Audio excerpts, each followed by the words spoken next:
Il existe de nombreux jeux dans le monde et de nombreuses personnes du monde entier les aident, car c'est une excellente occasion de faire une pause dans divers soucis. Ces jeux incluent Arpedia en ligne, connu comme le meilleur jeu de réalité virtuelle. Ce jeu utilise une capsule spécialement conçue pour tromper les 5 sens et rendre l'expérience impossible à distinguer de la réalité. La technologie de numérisation brevetée vous permet de créer un avatar qui correspondra parfaitement à l'utilisateur. Et tout cela est combiné avec la dernière intelligence artificielle, qui fait que les monstres se comportent comme s'ils avaient de vrais sentiments. Arpedia en ligne offre une expérience amusante, relaxante et sans stress, et il a finalement été rapporté que le jeu était classé numéro 1 en termes d'utilisateurs et n'avait reçu que des critiques élogieuses. En raison de la popularité d'Arpedia en ligne, les gens ont commencé à suivre les actions des meilleurs joueurs. Mais l'un des joueurs était particulièrement surveillé, et c'était un guerrier de rang 50, Bartz. Et il y avait une raison pour laquelle il attirait plus l'attention que les autres joueurs de haut niveau. C'est parce que créer des groupes dans ce jeu relève du bon sens et que Bartz était un joueur solo inconditionnel qui a vaincu un dragon.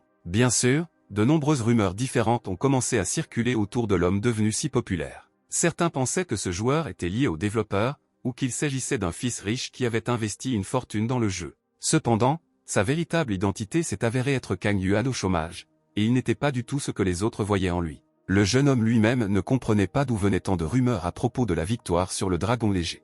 Puis il pensa qu'un véritable chaos se produisait sur les forums alors qu'il rendait visite à sa grand-mère. Finalement, Tan entra de nouveau dans le jeu, mais ce qui se passa ensuite découragea le jeune homme. Et tandis que le joueur ne comprenait pas ce qui se passait, d'autres ont commencé à le pointer du doigt, se moquant de lui. Il y avait aussi ceux qui ont simplement décidé que les couilles du gars étaient coincées dans ses rouleaux, alors ils se sont empressés de s'éloigner de lui. Beaucoup avaient déjà commencé à murmurer qu'il devait se plaindre de ce joueur, mais il a commencé à rassurer tout le monde en disant qu'il s'habillerait maintenant. Mais quelque chose s'est mal passé, car lorsque Khan est entré dans son inventaire, il a remarqué qu'il était complètement vide. Le jeune homme a été choqué que tous ses objets aient disparu, alors il a commencé à chercher le bouton de rapport de bug. C'est alors que le gars a remarqué que le joueur sous le nom de Bartz était désormais un nouveau venu de premier niveau. Pour cette raison, Khan a crié si fort que les cris se sont répandus dans toute la zone. Par conséquent, sa mère a immédiatement couru vers le gars, lui demandant ce qui s'était passé, suggérant qu'un voleur s'était mis à leur place. Et la fan a vu son fils, qui était de très mauvaise humeur. Le jeune homme a tout expliqué à sa mère effrayée, lui disant que son compte avait été piraté. Tandis que la fan absorbait les informations reçues, son visage devenait de plus en plus insatisfait à chaque seconde. Tout cela parce que Anne avait fait toute une histoire à propos de quelque chose d'aussi stupide, même si elle s'attendait à ce qu'il commence à mettre de l'ordre dans sa vie maintenant, comme il l'avait promis lorsqu'il avait abandonné ses études. Cependant, maintenant, le gars reste à la maison toute la journée et ne dort que pendant les récréations de l'école de la fonction publique, alors la mère a dit qu'à ce rythme, elle aurait bientôt une crise. Mais la femme ne l'a pas aidé à faire face à son chagrin, alors le jeune homme s'est assis et était triste, car il consacrait beaucoup de temps et d'énergie à son compte. Mais Bartz était le meilleur joueur solo, que beaucoup admiraient et appelaient le joueur un loup solitaire, ou un guerrier solitaire et un tueur de dragons. Résultat, le jeune homme a appelé la société DreamHack, où le jeu a été créé, pour lui dire qu'il avait été piraté. Khan a expliqué qu'il avait envoyé un message d'erreur et reçu une réponse indiquant que tout allait bien avec le compte, même si ce n'était pas vrai. Ensuite, la voix a clarifié toutes les informations sur le jeune homme et a répondu qu'ils effectuaient une vérification. Le joueur devait donc attendre 1 minute. Après cela, le gars a été informé que son personnage avait été créé il y a 4 jours, donc rien de suspect n'était visible sur le compte, mais Khan a continué à prouver que Bartz avait été créé lors des tests bêta ouverts, et son niveau a été réinitialisé et les choses ont disparu. Il s'est avéré que le personnage dont parlait le jeune homme avait été supprimé il y a 5 jours, même si Khan était chez sa grand-mère toute la semaine dernière et ne s'est pas connecté au jeu, ce qui signifie qu'il a été piraté. On a dit aux joueurs que son système de sécurité était de classe mondiale et que le problème pourrait donc être dû à une mauvaise gestion des données personnelles. Leur entreprise recommande de changer le mot de passe chaque semaine pour éviter de telles situations. La faute incombe donc uniquement au jeune homme. De plus, si Khan lit attentivement les conditions d'utilisation, il comprendra que l'entreprise n'est pas responsable des problèmes causés par les fuites d'informations personnelles des utilisateurs. Ces mots ont beaucoup irrité le gars, qui a compris que puisque ce n'était pas lui qui avait supprimé le personnage, mais qu'il avait disparu, alors c'était les hackers. Et bien que le jeune homme ne sache pas qui l'a fait, il décide qu'il retrouvera définitivement cette personne, puis se vengera de lui. En conséquence, le soir est arrivé dans la ville et la lumière était toujours allumée dans la chambre du gars. C'est alors que son frère vint voir le jeune homme, car sa mère lui avait annoncé toute la nouvelle. Et l'adolescent a retrouvé son frère qui, d'un air triste, se souvient de son personnage, comme s'il était une personne réelle. Après cela, Khan a proposé à boire à son frère, et il a décidé que le jeune homme était complètement fou, car le garçon est des mineurs pour boire quelque chose comme ça. Le garçon a noté que son frère était devenu complètement fou en préparant l'examen de la fonction publique, puis il a ajouté qu'il savait que son frère aîné échouerait, et il a confirmé qu'il avait bel et bien échoué. Mais le joueur a expliqué à son frère qu'aujourd'hui était le jour où il avait perdu son âme sœur et qu'à ce moment-là, il ne pouvait penser à rien d'autre. L'adolescent pensait simplement que son frère aîné était un perdant complet qui jouait toute la journée. Mais le garçon est venu parce que sa mère lui avait demandé d'apporter une louche d'en bas, alors il voulait que Khan le fasse. Et quand le joueur a essayé de tout jeter sur le plus jeune, il a répondu qu'il ne pouvait pas, car il avait besoin de cours supplémentaires, soulignant qu'il était encore un écolier, mais que son frère était tout simplement au chômage. Anne a pensé au fait que son frère YO n'a aucun respect pour son frère aîné. De plus, le gars avait l'impression que son jeune frère le méprisait, ce qui était offensant pour le jeune homme. Le joueur est donc allé voir son père pour lui dire que sa mère lui avait demandé d'apporter une louche. Lorsqu'on a demandé au jeune homme pourquoi, il a répondu qu'il semblait que l'ancien s'était cassé pendant que la femme cuisait du riz. L'homme ne comprenait pas quoi faire avec la louche pour qu'elle se brise pendant la cuisson. Khan a répondu que tous les articles ont une marge de sécurité, mais il est peu probable que sa mère s'en soucie. Et puis le jeune homme commença à réfléchir aux mots qu'il venait de prononcer, en se concentrant sur la marge de sécurité. De façon inattendue, ces mots rendirent très heureux le jeune homme, qui commença à sourire ses pensées. Il était clair que Anne avait trouvé quelque chose qui pourrait l'aider, alors il rayonnait simplement de bonheur. Après cela, le joueur a sauté hors de la pièce à une vitesse fulgurante, ce qui a surpris son père, qui ne comprenait tout simplement pas ce qui venait de se passer. Ensuite, l'homme n'a réussi qu'à crier à son fils de fermer la porte derrière lui. Il s'est avéré que le gars s'est souvenu qu'Arpedia en ligne dispose d'un système de durabilité des objets et que tout le monde le dépense pendant son utilisation. En conséquence, lorsque la force atteint 0, l'objet se brise logiquement. Par conséquent, les joueurs rechercheront des forgerons capables de réparer tous les objets à l'avance. Et dans cette affaire, tout dépend du niveau, car plus l'équipement est cher et meilleur doit être le forgeron à qui on peut faire confiance. Le joueur a réfléchi à ce qui se passerait si un forgeron apparaissait et réparait les choses pour presque rien. Après tout le monde apporterait ses objets à Khan, et Bart était équipé d'un équipement de première classe. Le pirate informatique ne pouvait pas simplement jeter tous les objets, car il aurait alors perdu beaucoup d'objets de valeur. Il s'avère que si l'attaquant a tout vendu avant de supprimer le personnage, alors il pourra être retrouvé à la suite de ses ventes. Par conséquent, Khan a décidé de démarrer un nouveau jeu afin de retrouver le pirate informatique et de se venger de lui. Le gars a été accueilli par une créature inconnue qui a chaleureusement accueilli le jeune homme. Ensuite, on a demandé au jeune homme s'il souhaitait participer au jeu Arpedia en ligne, puis il a répondu qu'il créerait un nouveau personnage. Le joueur devait choisir l'anniversaire du personnage. Cependant, il a dit que le jour devait être aléatoire, et finalement, il s'est avéré que c'était le 4 avril. Ensuite, ils ont demandé au joueur si le nom serait également aléatoire, ce à quoi il a répondu par la négative, car il voulait le nommer lui-même. Cela fit réfléchir Anne, car il aimerait quelque chose de court mais de fort, comme Bart. Après un certain temps de réflexion, le jeune homme a décidé d'appeler son personnage Zek. Après cela, le jeu a commencé à se charger. Il restait donc très peu de choses jusqu'à ce que le gars commence à mettre en œuvre son plan de vengeance. En conséquence, les portes ont commencé à s'ouvrir et un personnage nommé Zek a été créé, exactement comme le voulait le jeune homme. Ensuite, Khan a décidé que Zek deviendrait le nom du meilleur forgeron du jeu Arpedia en ligne, car il avait confiance en ses capacités. Mais après avoir commencé le jeu, le jeune homme s'est rendu compte qu'il n'avait aucune chance de devenir le meilleur forgeron et toute confiance s'est instantanément évaporée.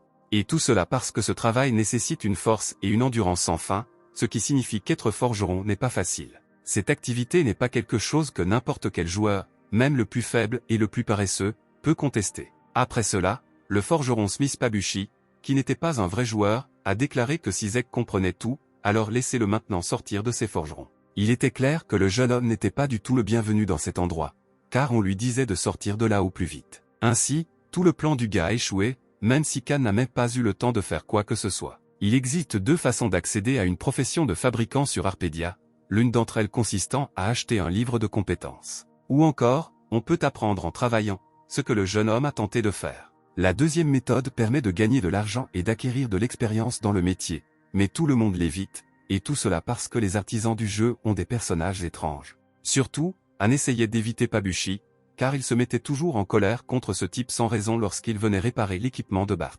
Mais maintenant, le jeune homme n'avait plus d'argent, il n'avait donc pas vraiment le choix. Le gars pensait que les quêtes pour changer de profession devraient être possibles. Par conséquent, Anne entra hardiment dans la forge, criant qu'il aimerait devenir forgeron. Puis il a rencontré un forgeron, qui a commencé à s'approcher du gars pour entamer un dialogue avec lui. Le joueur a avoué à l'homme qu'il voulait devenir le meilleur forgeron du monde et est donc venu à cet endroit. Et puis le personnage a répondu à Zek qu'il n'avait aucune chance de devenir ce qu'il voulait. Le forgeron a tout expliqué en disant que rien qu'en le regardant, il était clair que le jeune homme ne s'en sortirait jamais, même s'il n'y avait aucun contrôle. Par conséquent, le jeune homme a commencé à demander au personnage d'ordonner au joueur de faire quelque chose, car le gars voulait montrer ce qu'il pouvait faire. L'homme a accepté de répondre à la demande de Khan et l'a donc emmené vers un grand nombre d'arbres abattus, disant au jeune homme de couper du bois de chauffage en une journée. Et si le jeune homme parvient à faire face à cette tâche, alors seulement dans ce cas le forgeron reconsidérera sa décision. Le gars a été choqué par la quantité de bûches qu'il a vues, car il était clair qu'il était assez difficile de faire cela en une journée. Voyant l'indignation du jeune homme, l'homme répondit qu'il pouvait refuser s'il ne voulait pas le faire. Mais le gars ne voulait pas abandonner si facilement, alors il a commencé à couper du bois, mais il ne pouvait même pas toucher la bûche. Khan ne reculait toujours pas, essayant d'accomplir la tâche que le forgeron lui avait confiée, mais il n'y parvenait toujours pas. Il était difficile de frapper la bûche, car elle, comme si elle était vivante, esquivait le coup de toutes les manières possibles. On ne savait pas pourquoi un jeune homme devait faire cela, car les autres ont immédiatement appris à travailler avec un marteau. Et puis un autre gars s'est approché de Khan, qui avait entendu le mécontentement du joueur, et lui a dit qu'il lui semblait que c'était simplement une question de parenté. Il s'est avéré que l'étranger était également apprenti forgeron et il a expliqué à Khan que la date de naissance détermine la parenté avec différentes professions. Ce n'est qu'à ce moment-là que le jeune homme s'est rendu compte que le choix de sa date de naissance était très important, car désormais le début du pompage était devenu beaucoup plus difficile pour lui. Et l'étranger le sait parce que, comme Zek, il est coincé dans cet endroit à cause de sa date de naissance. Le gars ne savait rien de si peu, alors maintenant il a commencé à penser à créer un nouveau personnage. Mais à la fin, le jeune homme a décidé que puisqu'il avait déjà atteint le 10e niveau, il serait difficile de tout recommencer, il devait donc se concentrer sur la tâche. Le forgeron prendra certainement le joueur comme apprenti s'il coupe du bois, vous devez donc essayer. Grâce à ses efforts, Khan a quand même réussi à terminer la tâche en une journée, même s'il en était très épuisé. Et comme le gars y était parvenu, il lui a demandé s'il voulait maintenant lui apprendre, ce à quoi le forgeron a répondu que de toute façon, il ne le ferait pas. Après cela, le jeune homme s'est vu confier une nouvelle tâche, qui consistait notamment à se rendre à la mine Runkel et à extraire 10 morceaux de charbon noir. La mine Runkel a été recommandée aux joueurs dont le niveau est supérieur à 15, car il y a là un chef de terrain, un sanglier furieux de niveau 45. Pour le jeune homme, c'était une tâche presque impossible, car il n'était qu'au niveau 10, alors le forgeron lui a donné une épée avec lui. Après cela, l'homme a répété à nouveau que Khan pouvait refuser à tout moment et, à son tour, il ne comprenait pas à quel point sa relation était mauvaise. En conséquence, le joueur a accepté et a demandé au forgeron s'il avait réellement promis de prendre le joueur comme apprenti, ce que l'homme a accepté. Le gars a donc reçu la tâche de se rendre à l'endroit indiqué par le forgeron Pabuchi et d'extraire du charbon noir. Et encore une fois, le jeune homme n'a pas réussi du premier coup, malgré tous ses efforts. Alors Han s'est arrêté et a réfléchi au fait que ce n'était pas un jeu où la simple force brute fonctionnerait. Le jeune homme a donc décidé de se souvenir des mouvements qu'il effectuait en coupant du bois, en espérant que cela l'aiderait. Vous devez saisir doucement la poignée et lui donner un élan, comme si un jeune homme brandissait une épée. Et c'est seulement à ce moment-là que le joueur a commencé à pouvoir extraire du charbon et il a commencé à accomplir rapidement la tâche. Le gars était heureux que 2 années d'expérience n'aient pas été perdues, car il a commencé à comprendre ce jeu. Après cela, Khan rassembla ses forces et continua, imaginant qu'il brandissait une épée. Finalement, le joueur a terminé la quête qu'il a récompensée par une promotion au rang de forgeron, il ne lui restait donc plus qu'à se rendre à Pabuchi. Et pendant que le gars réfléchissait à la manière dont il allait punir le hacker, le patron, dont le jeune homme avait tant peur, est apparu devant lui. Et comme Khan n'avait pas un niveau suffisant, il commença simplement à essayer de fuir le sanglier furieux. Ce boss apparaît dans un endroit aléatoire une fois par jour, le joueur ne comprenait donc pas pourquoi cela se produisait juste devant lui. Le jeune homme comptait améliorer sa profession artisanale, mais ses points de santé n'étaient pas suffisants pour survivre ne serait-ce qu'à un seul coup. Pour une raison inconnue, le sanglier n'a attaqué que Khan, même s'il y avait d'autres joueurs à proximité, alors le gars a réalisé qu'il ne pouvait pas s'enfuir. Dans Arpedia, les artisans ne sont pas conçus pour le combat, mais jouer en réalité virtuelle signifie que le personnage est connecté à un corps réel. Et l'accent principal du jeu est mis sur le réalisme, donc si vous avez une expérience du combat ou un 6e sens, vous pouvez gagner même dans des conditions inégales. Le jeune homme savait que le point faible du sanglier furieux se trouvait justement dans son front, il devait donc attaquer là-bas. Peu importe la faiblesse des dégâts, le boss peut être vaincu si vous le frappez au bon endroit. Mais le gars n'a pas pu frapper, car le sanglier furieux a bloqué l'attaque du joueur. Kan a deviné que ses actions étaient trop lentes et qu'il ne pouvait donc pas frapper le patron. Au début, le jeune homme a eu l'idée d'essayer de s'enfuir, mais il a ensuite pensé qu'il ne devait pas avoir peur d'un sanglier ordinaire. Et juste au moment où le gars était sur le point d'attaquer, il s'est avéré qu'il n'avait pas assez d'endurance, il avait donc besoin de manger quelque chose. Alors que le jeune homme cherchait à comprendre ce qui se passait, le patron s'est approché de lui à grande vitesse. Cependant, le sanglier n'a pas pu attaquer le joueur, car une flèche a volé vers lui. Et cette flèche a touché le boss en pleine corne, à tel point qu'elle est tout simplement tombée. Il s'est avéré que ce coup avait été infligé par une inconnue, déçue d'avoir causé si peu de dégâts. Pour cette raison, le sanglier a tourné son attention vers celui qui l'avait attaqué et l'héroïne, à son tour, ne savait plus quoi faire maintenant. Kan a dit à l'inconnue qu'elle devrait tirer directement sur le front du patron afin de le vaincre. Et puis la jeune fille a tiré un coup de feu puissant directement sur le point faible du sanglier furieux. C'est ainsi que l'archère Sia a vaincu le chef de terrain, un sanglier furieux de niveau 45. Après cela, le jeune homme commença à remercier l'héroïne, mais elle ne le laissa pas finir, le saisissant par les épaules et le tirant vers elle. En regardant le visage de Kan, Sia lui a demandé s'il s'était déjà rencontré quelque part. Et tout cela parce que l'archer pensait que le jeune homme lui semblait très familier, même si elle aurait pu s'identifier. Mais pendant que la fille essayait de parler au gars, il restait comme figé, car il était surpris que l'héroïne s'approche si près de lui. En conséquence, le joueur est tombé en panne et a commencé à s'enfuir, criant des mots de gratitude à l'archer. Et même si le gars a crié qu'ils étaient des inconnus, Sia était toujours sûr qu'ils s'étaient déjà rencontrés quelque part. Après cela, le jeune homme réussit à rejoindre le forgeron et à lui donner tout le charbon qu'il demandait. Ensuite, l'homme a admis qu'il ne s'attendait même pas à ce que le gars s'en sorte, mais il a réussi à surprendre. Pabuchi a admis qu'il s'était trompé sur le jeune homme, car avec une telle endurance, on pouvait travailler.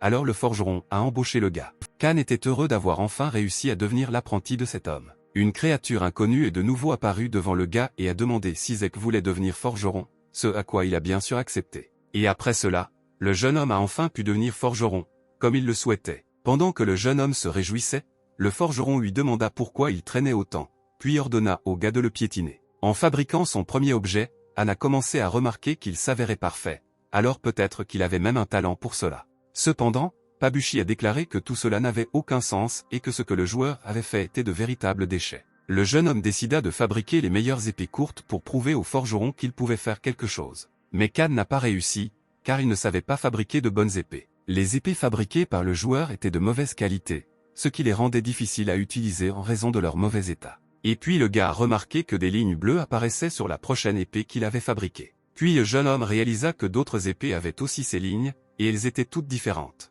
Kan s'est alors approché de l'autre gars, prenant son épée sans rien demander. Le jeune homme remarqua que les lignes de l'épée de l'autre forgeron étaient très tordues. Ensuite, Zek a mis l'épée devant le visage de l'étranger, lui demandant s'il pouvait voir des lignes bleues, ce à quoi il a répondu que non. Le gars a décidé que comme il ne comprenait rien, il valait mieux faire des quêtes pour le moment. La tâche du jeune homme était de réparer 5 haches cassées et de remettre celles réparées à Pabuchi. Cette fois, le jeune homme a remarqué les lignes rouges, ce qui l'a encore fait réfléchir. Finalement, le gars a décidé de travailler un peu avec le marteau, et peut-être que les lignes disparaîtraient lorsqu'il réparait l'objet. Cependant, la réparation de l'objet a échoué parce que le gars a frappé trop fort avec la hache. Kan a admis qu'il ne semblait vraiment pas avoir de talent pour cela. Puis le jeune homme a remarqué que les dégâts coïncidaient avec la direction des lignes. Quelques jours plus tard, un forgeron en colère est venu voir Zek, car il s'acquittait de sa tâche depuis trop longtemps. Mais lorsque Pabuchi s'approcha de la table du jeune homme, il remarqua 10 épées courtes dessus, ce que Kan aurait dû faire. L'homme était étonné de la qualité de ces épées,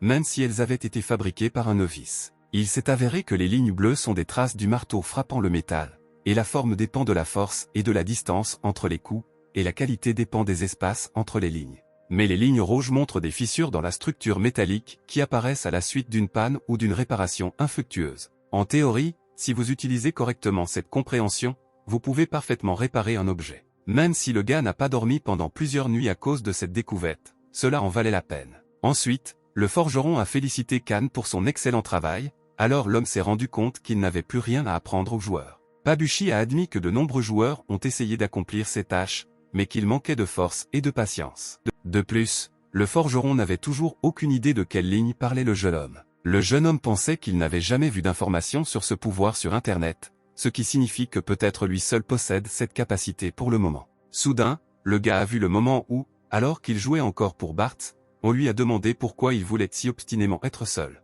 Et après cela, il s'est avéré que le gars avait été cruellement insulté par ses pairs. C'est pour cette raison que le jeune homme a décidé qu'il ne fallait jamais faire confiance aux gens. Mais heureusement, tout cela n'était qu'un rêve, et maintenant il n'y a plus d'adolescent méchant dans la vie du jeune homme qui lui souhaite la mort. Khan s'est endormi parce qu'il ne dormait pas suffisamment, donc il ne comprenait pas pourquoi il devait surveiller le magasin s'il n'y avait pas de clients. Car à ce moment-là, il aurait pu dormir. Et puis le gars a reçu un appel téléphonique d'un numéro qu'il voyait pour la première fois. Le jeune homme a répondu à l'appel, puis il a découvert que c'était Yang Osik, responsable du support de DreamHack, qu'il avait appelé. En entendant cela, le jeune homme s'est empressé de lui dire au revoir, mais à l'autre bout du fil, on lui a dit que même s'il ne pouvait pas restaurer le personnage, il pouvait offrir une petite compensation. Bien que Khan ait voulu refuser, on lui a alors dit qu'il voulait proposer le dernier modèle de capsule virtuelle, qui coûte très cher. Après cela, l'incident a été signalé au directeur de l'entreprise, son Seokjin, qui était heureux que le gars soit reconnaissant pour l'indemnisation. Même s'il semblait que le réalisateur était allé trop loin, puisqu'il avait acheté la capsule à ses frais. Il était simplement surpris que même après le piratage, Khan continue le jeu. Sia, quant à elle, cherchait des participants à un groupe pour se rendre au donjon de Déborah, ce qui posait problème. Et puis, plongée dans ses pensées, la jeune fille tomba sur l'homme qu'elle avait sauvé du sanglier. L'archer voulait inviter Khan dans le groupe, mais il s'est à nouveau enfui rapidement. Cependant, cette fois, le forgeron n'a pas pu s'échapper, car Sia l'a rattrapé. L'héroïne a continué à courir après le jeune homme, insistant pour qu'il lui parle. En conséquence, le jeune homme s'est arrêté et elle l'a invité à rejoindre le groupe. Mais le gars a simplement répondu qu'il ne voulait pas, même s'il ne manquait qu'un seul joueur au groupe de 3 personnes. Pendant ce temps, les rumeurs sur les compétences du jeune homme ont atteint de nombreuses personnes, ce qui a attiré des clients. De plus, Zek ne facturait que 30 pièces d'or, ce qui était plutôt bon marché. Et puis ils ont apporté à Khan un visage semblable à celui de Bart, mais ensuite la déception est venue, car il n'y avait aucune marque dessus. Devant le jeune homme se tenaient 2 joueurs qui discutaient du fait qu'ils voulaient attraper la fille par l'arc et qu'ils iraient même dans le donjon avec elle. Les gars étaient sûrs qu'après tout ce qu'ils feraient pour l'héroïne, elle ne pourrait jamais les refuser. Pendant que Han réfléchissait à la pauvreté de cette fille, il a entendu les étrangers l'appeler surnom, et il s'est avéré que c'était Sia. Le jeune homme était alors en mesure de terminer son travail, mais à cause de sa colère, il n'a pas pu donner son salut au client. Finalement, le forgeron a lâché l'objet et le joueur qui le tire est tombé au sol. Puis un joueur nommé Zeru s'est approché de Zek, lui demandant s'il voulait se battre. Mais d'autres ont commencé à chasser le type agressif, car il y avait une longue file derrière lui. Il s'est avéré que cette remarque avait été faite par Storm Guildford, qui est le chef de l'un des groupes de mercenaires les plus puissants des Tigres Rouges. De plus, ce joueur est devenu célèbre car il occupe la 45e place sur le serveur. Et maintenant, cet homme fait la queue chez le forgeron pour réparer l'épée qui contient de nombreux souvenirs de cet homme. En voyant un joueur fort, les gars ont rapidement répondu qu'ils allaient déjà partir et se sont rapidement enfuis. Et pendant que le forgeron réparait l'épée de Guildford, il continuait de penser que Sia était en danger. Cependant, parce que Zek a commencé à se mettre en colère contre ses joueurs, il n'a pas fait attention à ce qu'il faisait, alors il a ruiné l'épée. Ensuite, le chef a saisi les restes de l'épée, puis a voulu demander au forgeron comment cela s'était produit, mais il avait déjà quitté le jeu. Mais toute cette situation a mis Guildford très en colère, car cette épée lui était très chère. L'archer s'est rendu avec son groupe au donjon dont le découvreur était Bart. Cet endroit était le repère de la terrible sorcière Déborah, qui plongea le royaume de Barca dans le chaos il y a 300 ans. Les joueurs étaient sur le point de s'y rendre lorsque Zek courut vers eux, demandant aux autres de l'attendre. Ensuite, la jeune fille a commencé à présenter les joueurs les uns aux autres, présentant Khan à Aldin et Zeru. Les gars, à leur tour, ont reconnu le jeune homme avec lequel ils s'étaient récemment disputés. Ensuite, Zeru a déclaré que le forgeron n'avait aucune compétence au combat, il doutait donc que le héros s'en sortirait bien. L'archer a répondu pour Khan, disant qu'il est très fort, donc tout ira bien. Et puis le héros a dit que c'était une grosse coïncidence, car il avait rencontré ses gars lors de réparation. En fin de compte, tout le monde a décidé qu'il était temps pour eux d'entrer, car ils avaient déjà beaucoup perdu. Même si Aldin craignait que le forgeron ne parle trop, car il entendait la conversation des joueurs. Ce à quoi Zeru a répondu que si le gars ouvre la bouche, ils provoqueront simplement un accident. En regardant les autres, la jeune fille était étonnée de leur force et ne pouvait même pas retenir ses émotions. Zeru décida alors que l'archer était déjà tombé amoureux de sa magnificence, ce qui n'était qu'à son avantage.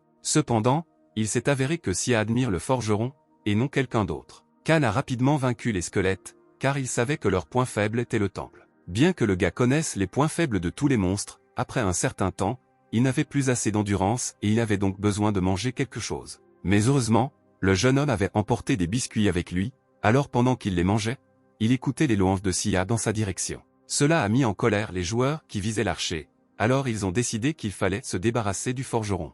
Remarquant que les monstres attaquaient Zek, Zerû utilisa son pouvoir pour doubler furtivement sa frappe. Bien que le gars ait essayé de retenir ses émotions, il était clair à quel point il souffrait. Et puis les joueurs ont commencé à se moquer du forgeron, car il commençait à avoir l'air fatigué trop vite. Après cela, les gars ont dit qu'ils ne pouvaient pas porter canne sur eux-mêmes et qu'ils devraient donc rester et se reposer. Mais Sia a défendu Zek, affirmant qu'il ne devrait pas être laissé seul dans cet endroit. Le jeune homme lui-même a dit qu'il resterait et qu'après une courte pause, il rattraperait les autres. Ensuite, l'archer a accepté de partir, mais a demandé au gars d'écrire quand il se sentirait mieux. Quand tout le monde fut parti, le jeune homme commença à chercher dans son inventaire la potion dont il avait besoin. En conséquence, le jeune homme a pris un antidote simple et s'est senti beaucoup mieux. Pendant ce temps, les joueurs ont loué l'arc qu'ils ont offert à la jeune fille, voulant lui faire plaisir. Mais Sia a répondu qu'elle emprunterait simplement l'arme pour la durée de la chasse au donjon. Et puis, de manière inattendue, quelque chose sembla frapper Alden sur son bâton qu'il tenait dans ses mains. À cause de cela,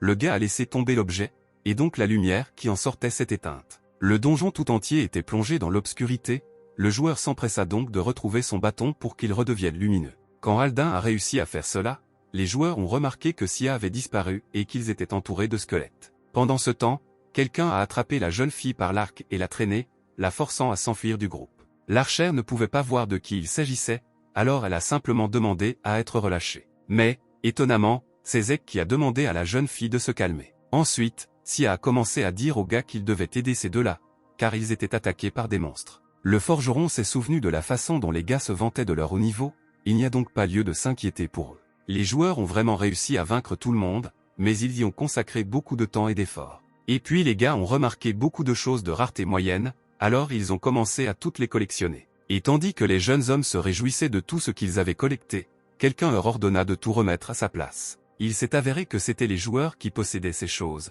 et ils avaient tout un niveau élevé. Il s'est avéré que Zerû et Alden étaient connus sur les forums pour intimider les filles dans le jeu. Les gars ont même réussi à convaincre certaines filles de sortir avec eux dans la vraie vie. Par conséquent, Khan a décidé qu'il devrait jeter ses déchets hors du jeu pour toujours. C'est alors que le gars a élaboré un plan simple pour tromper Zerû et Alden. Zek a fait croire que les joueurs avaient attaqué l'autre groupe et volé leurs objets. Bien entendu, ce groupe a décidé de punir ceux qui tentaient de les voler. En conséquence, Sia a remarqué que ces gars-là avaient quitté le jeu, même si elle ne comprenait pas comment cela s'était produit. Mais Khan a rassuré l'archer en lui disant que les joueurs lui avaient écrit qu'ils avaient simplement des choses importantes à faire et que c'était pour cela qu'ils étaient partis. Et le forgeron lui-même a compris que ces personnages n'apparaîtraient plus jamais dans le jeu. Ensuite, les membres restants de l'équipe ont décidé de revenir, car leur niveau était insuffisant pour ce donjon. Et puis Sia a avoué qu'elle voulait vider ce donjon car elle ne pourrait plus jouer. Voyant à quel point l'archer était bouleversé, le forgeron lui a quand même suggéré de ne pas partir, mais d'essayer de vaincre le patron, puisqu'ils étaient déjà là. Après cela, les joueurs ont franchi les portes avec confiance pour rencontrer le patron, puis se sont demandé si les deux seraient suffisants pour gagner. Le forgeron a répondu que tout est possible, donc ils ont une chance de gagner. De plus, Khan connaît le donjon de Déborah comme sa poche, car Bat l'a vidé des centaines de fois. Par conséquent, les héros ont décidé de simplement s'asseoir et d'attendre le patron, qui devrait bientôt apparaître. Soudain, les joueurs remarquèrent que Zek écrasait une petite créature sous lui. Puis le forgeron réalisa qu'il s'agissait du même hamster qui était assis sur le patron, qui était un golem. Et si le hamster est à proximité, alors le patron, ce qui est logique, devrait être à proximité. À ce moment-là, le sol commença à trembler et les héros se rendirent compte que le golem s'approchait d'eux. Il s'est avéré que le boss a commencé à apparaître directement sous les joueurs, c'est pourquoi un tel tremblement de terre s'est produit. Lorsque le boss apparut enfin, un énorme golem apparut sous les yeux des héros. Le golem de pierre géant était un boss de niveau 60 qui agissait comme un gardien gardant le donjon. C'est alors que les archers ont commencé à douter de leur capacité à faire face à un tel patron. Mais le gars a promis qu'il s'en sortirait certainement s'il suivait la stratégie. Khan commença à frapper le premier, se précipitant hardiment dans la bataille avec le golem géant. Sia, à son tour, couvrit le gars en tirant avec son nouvel arc. Cependant, même ensemble,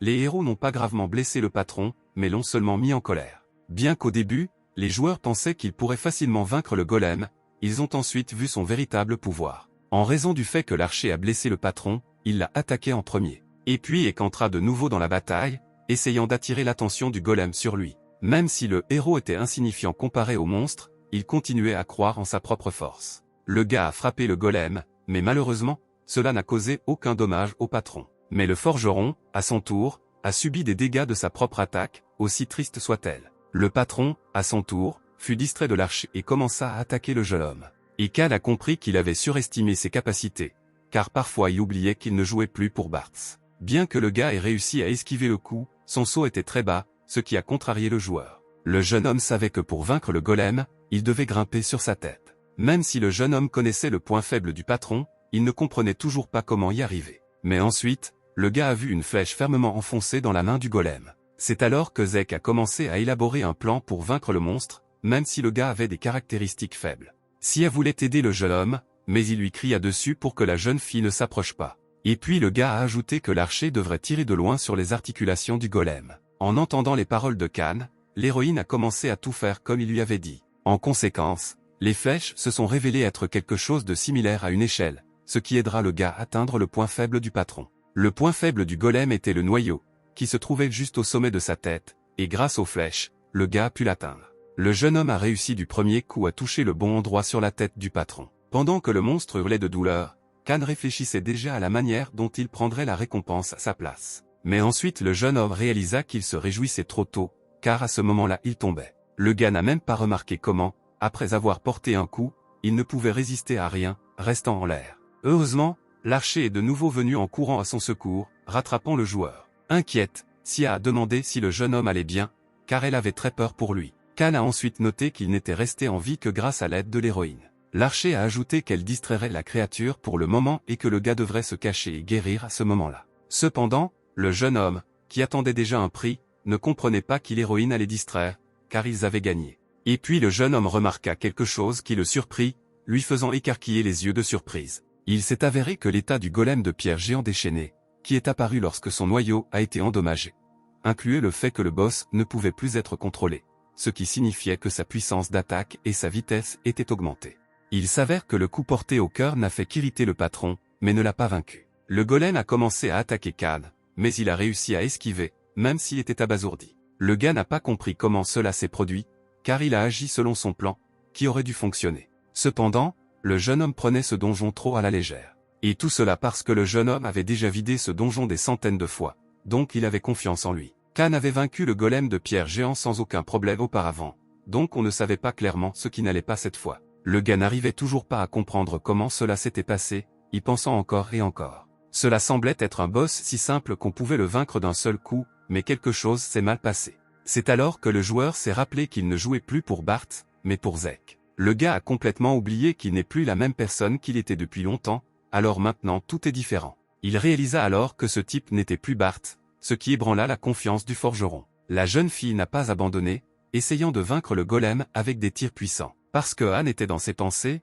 il n'a pas du tout remarqué ce qui s'était passé. Et Sia n'a pas perdu une minute, attrapant la main du gars et l'entraînant. Le jeune homme, à son tour, suivit la jeune fille sans dire un mot. Voyant la surprise du jeune homme, l'archer expliqua qu'elle avait peu de points de vie, donc les joueurs devraient se cacher et se reposer. Grâce à l'esprit vif de Sia, les héros étaient toujours capables de se cacher du patron, et l'héroïne a même réussi à vérifier que la sortie ne s'ouvrait pas, car pour ce faire, elle devait s'occuper du patron. L'héroïne a dit qu'elle avait essayé d'entrer dans le noyau, mais que rien n'avait fonctionné, puis elle a remarqué que Zek ne semblait pas du tout l'écouter. Khan, ayant perdu toute confiance, a déclaré que les joueurs ne pourraient pas gagner. Il s'est avéré que c'était la première fois que le jeune homme voyait cela, et il a compris que leur niveau était trop bas pour être vaincu par la force. Il vaudrait donc mieux trouver un moyen de mourir avec le moins de douleur possible.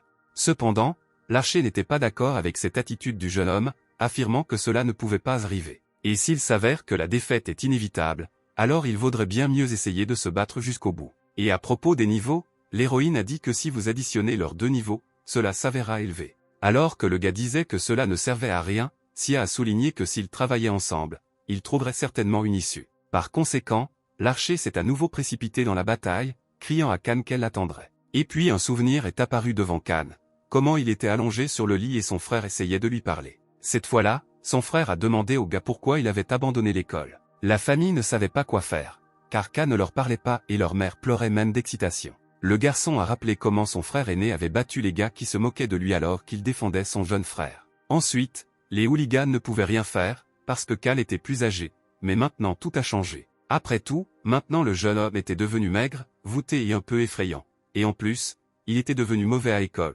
parce qu'il jouait constamment à des jeux. Après ces mots, le jeune homme s'est emporté en demandant à son jeune frère ce qu'il essayait de dire. En réponse, l'étudiant a demandé à son frère de prêter plus d'attention aux personnes qui l'entouraient. Personne ne savait ce qui allait arriver à Khan, mais sa famille et ses amis étaient prêts à l'écouter. Mais ensuite le garçon s'est rappelé que le joueur n'avait pas d'amis, alors il a ajouté qu'il y a beaucoup de choses qui ne peuvent pas être faites seules. En partant, le plus jeune a appelé son frère pour manger, car leur mère avait préparé du kimchi, puis il a ajouté qu'il attendait. Et pendant que le gars était absorbé par ses souvenirs, l'archer tentait de vaincre le boss. Sia était déjà assez épuisée, ayant dépensé toutes ses forces à combattre le golem. Lorsque l'héroïne s'est rendue compte que ses capacités s'épuisaient, le patron l'a de nouveau attaqué. En raison de la fatigue, la jeune fille a failli rater le coup, mais heureusement, Zek l'a sauvée. Et le golem de pierre géant, à son tour, attaqua un espace vide. Après cela, Khan a remercié l'archer de lui avoir fait gagner du temps. Grâce au pouvoir de Sia, le gars a pu restaurer ses points de vie et son endurance.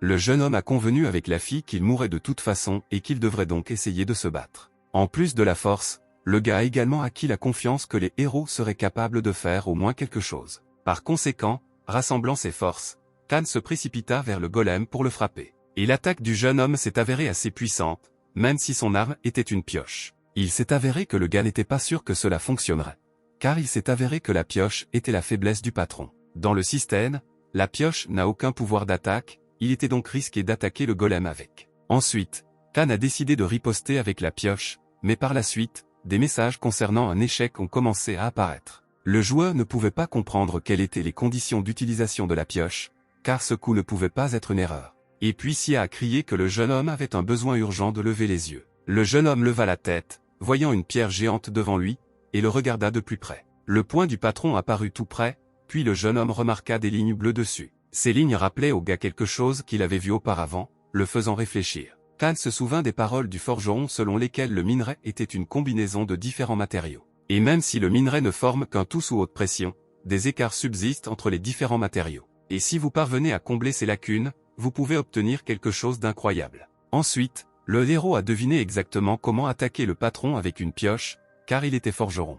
Finalement, le jeune homme a pu comprendre où était le point faible du patron. La bataille contre le golem devait être comparée à l'extraction de ressources naturelles, agissant de la même manière. Le forgeron a été aidé par les leçons du passé, car grâce à ses compétences, il a pu attaquer le patron. Le golem a été vaincu et le gars a reçu un message concernant une exploitation minière réussie, car il avait extrait 10 billes et donc ses compétences minières ont augmenté de 30. Sia, en regardant cela, fut choqué par les actions du jeune homme. Après tout, l'archer n'avait jamais vu de boss détruit à l'aide d'une compétence artisanale auparavant. Il s'est avéré que le golem devait être extrait comme un minerai ordinaire, et que c'était le seul moyen de le vaincre. Même si cela semblait impossible, Zek et Sia ont vaincu le golem géant déchaîné. Khan apprit alors que la capacité de voir les lignes était également adaptée à l'extraction du minerai. Le gars était heureux d'avoir finalement réussi à vaincre le golem, même si pendant un instant il en doutait beaucoup. Et puis un archer s'est précipité sur le jeune homme, criant qu'il était capable de vaincre le patron grâce à ses compétences de production.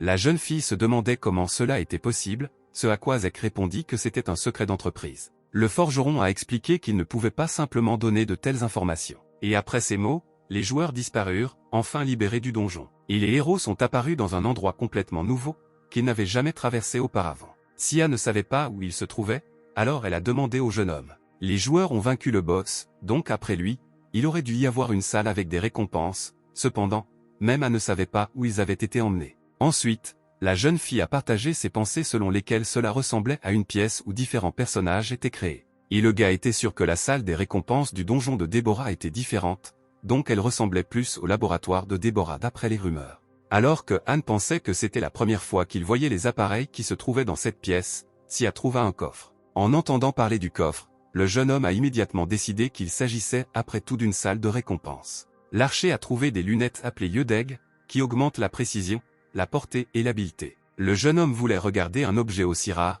mais Sia voulait prendre les lunettes pour elle. Ensuite, le gars s'est rappelé qu'il devait y avoir au moins 2 coffres, alors il a commencé à chercher le sien. Et finalement, Khan a quand même réussi à trouver la récompense qui lui était destinée. Mais malheureusement, ce coffre contenait un artefact très ordinaire, ce qui ne me faisait pas du tout plaisir. La récompense était des gants de sorcière, qui augmentent la protection et le pouvoir magique. Mais les gants n'étaient pas le seul élément, car il y avait aussi un plan pour le gardien, et après avoir terminé ce plan, il serait possible de créer le fer noir que Déborah essayait de développer.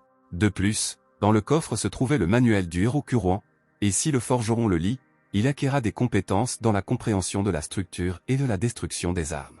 Les conditions préalables pour la compétence compréhension de la structure incluaient une moins bonne affinité avec la forge, la réussite de la quête du donjon de Runkel et une compétence de production de rang 6 ou plus. Les conditions pour la compétence de destruction d'armes incluaient la compétence minière, la défaite du golem de pierre géant déchaîné, la compétence de compréhension de structure de rang 7. Anne s'est alors rendu compte qu'il pouvait déjà utiliser la capacité de comprendre la structure. Le jeune homme était également intéressé par la capacité de détruire des âmes, car ce pouvoir était très utile. Dans le livre, il était écrit que la bataille avec la sorcière n'était pas encore terminée et que seul un forgeron pouvait apprendre les compétences du héros Kuro. Après cela, un archer s'est approché du gars, lui demandant s'il appréciait la récompense, ce à quoi il a répondu que c'était bien. Ensuite, la jeune fille a suggéré de partir, car elle avait déjà cherché ailleurs, mais n'avait rien trouvé. Les joueurs étaient heureux de voir enfin le ciel, car ils ont passé toute la journée sur cette bataille, mais dans la vraie vie, 8 heures s'étaient écoulées. Sia a demandé au jeune homme quel âge il avait,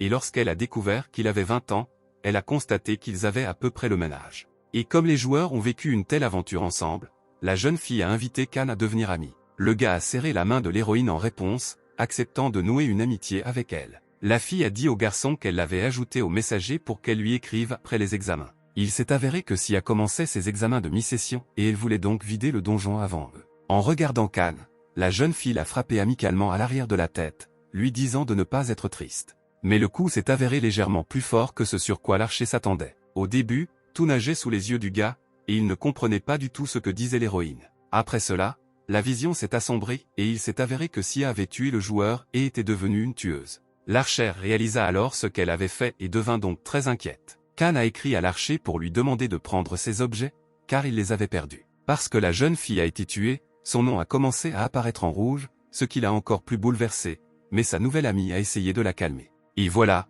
une semaine s'est écoulée depuis la chasse au golem de pierre et la mort de Zek à cause de Sia. Pendant tout ce temps, Kan a amélioré sa capacité à comprendre la structure, en y prêtant beaucoup d'attention. Grâce à cela, la qualité de l'équipement est devenue impressionnante et tout a été beaucoup plus facile à réparer. En seulement une semaine, le gars est devenu un célèbre maître de Bolden, ce à quoi il n'arrivait toujours pas à croire. Tout le monde se précipitait chez le forgeron pour réparer ses objets, car il savait que ce serait de haute qualité. Mais ce jour-là, Kan a été contraint de refuser tout le monde, car il avait prévu une quête. Cependant, même après cela, les gens n'ont pas accepté de laisser partir le forgeron, lui demandant au moins de réparer leur objet. Et puis quelqu'un a dit que le roi du Slim était apparu dans la plaine d'Urk, puis a ajouté qu'il fallait y aller rapidement. Tout le monde s'y est immédiatement intéressé, car ce personnage était très rare. Par conséquent, tout le monde s'est immédiatement précipité au bon endroit, oubliant le forgeron. Et seul celui qui avait annoncé cette nouvelle aux autres restait debout à côté de Kan. Le gars, quant à lui, pensait que le roi du Slin n'aurait pas pu apparaître dans la plaine d'Urk. Et puis l'étranger a dit à Zek qu'il voulait l'embaucher, et c'est pour cela qu'il est venu. Mais il ne faut pas oublier que dans la vie de Kan, il n'y a pas que des jeux, car il était actuellement à l'académie des fonctionnaires.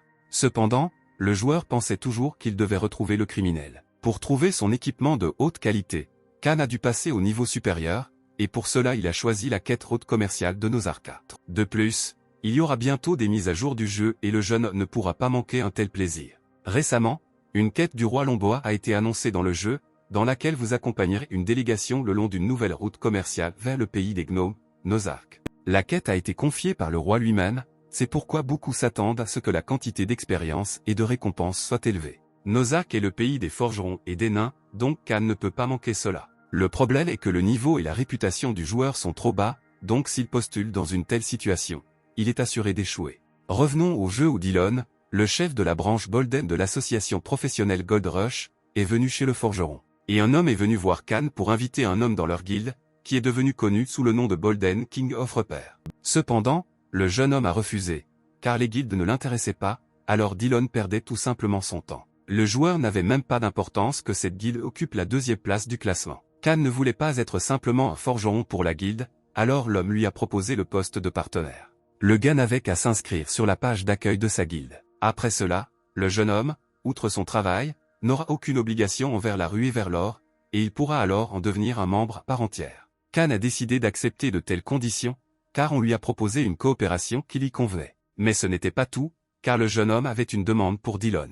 Après cela, l'homme a rapporté à la ruée vers l'or que leur partenaire était un forgeron débutant ordinaire, ce qui était surprenant. Dillon a défendu le gars, car avant cela, il y avait un autre si bon forgeron dans le jeu, qui s'appelait Gideon. Gideon est devenu le meilleur du serveur, surprenant tous les autres joueurs par ses compétences, même s'il avait un faible niveau. De plus, Khan a refusé l'argent, donc l'homme en a restitué la majeure partie. Après un certain temps, le forgeron regarda la liste des personnes participant à la première expédition. Et quand le gars y a finalement trouvé son nom, il était incroyablement heureux de cette nouvelle. Même s'il restait peu de temps, la grande guilde n'a pas déçu le jeune homme. Storm Pilford est maintenant arrivé à la boulangerie et fait la queue, surprenant les gens. Cependant, dès que le tour du leader arriva, il remarqua que les biscuits étaient épuisés. Et puis le vendeur a répondu que l'acheteur précédent avait pris tous les cookies, donc l'homme pouvait demander à les partager. Pilford ne voulait pas perdre la douceur si facilement, alors il a attrapé le gars, le réprimandant pour avoir tout acheté. Après cela,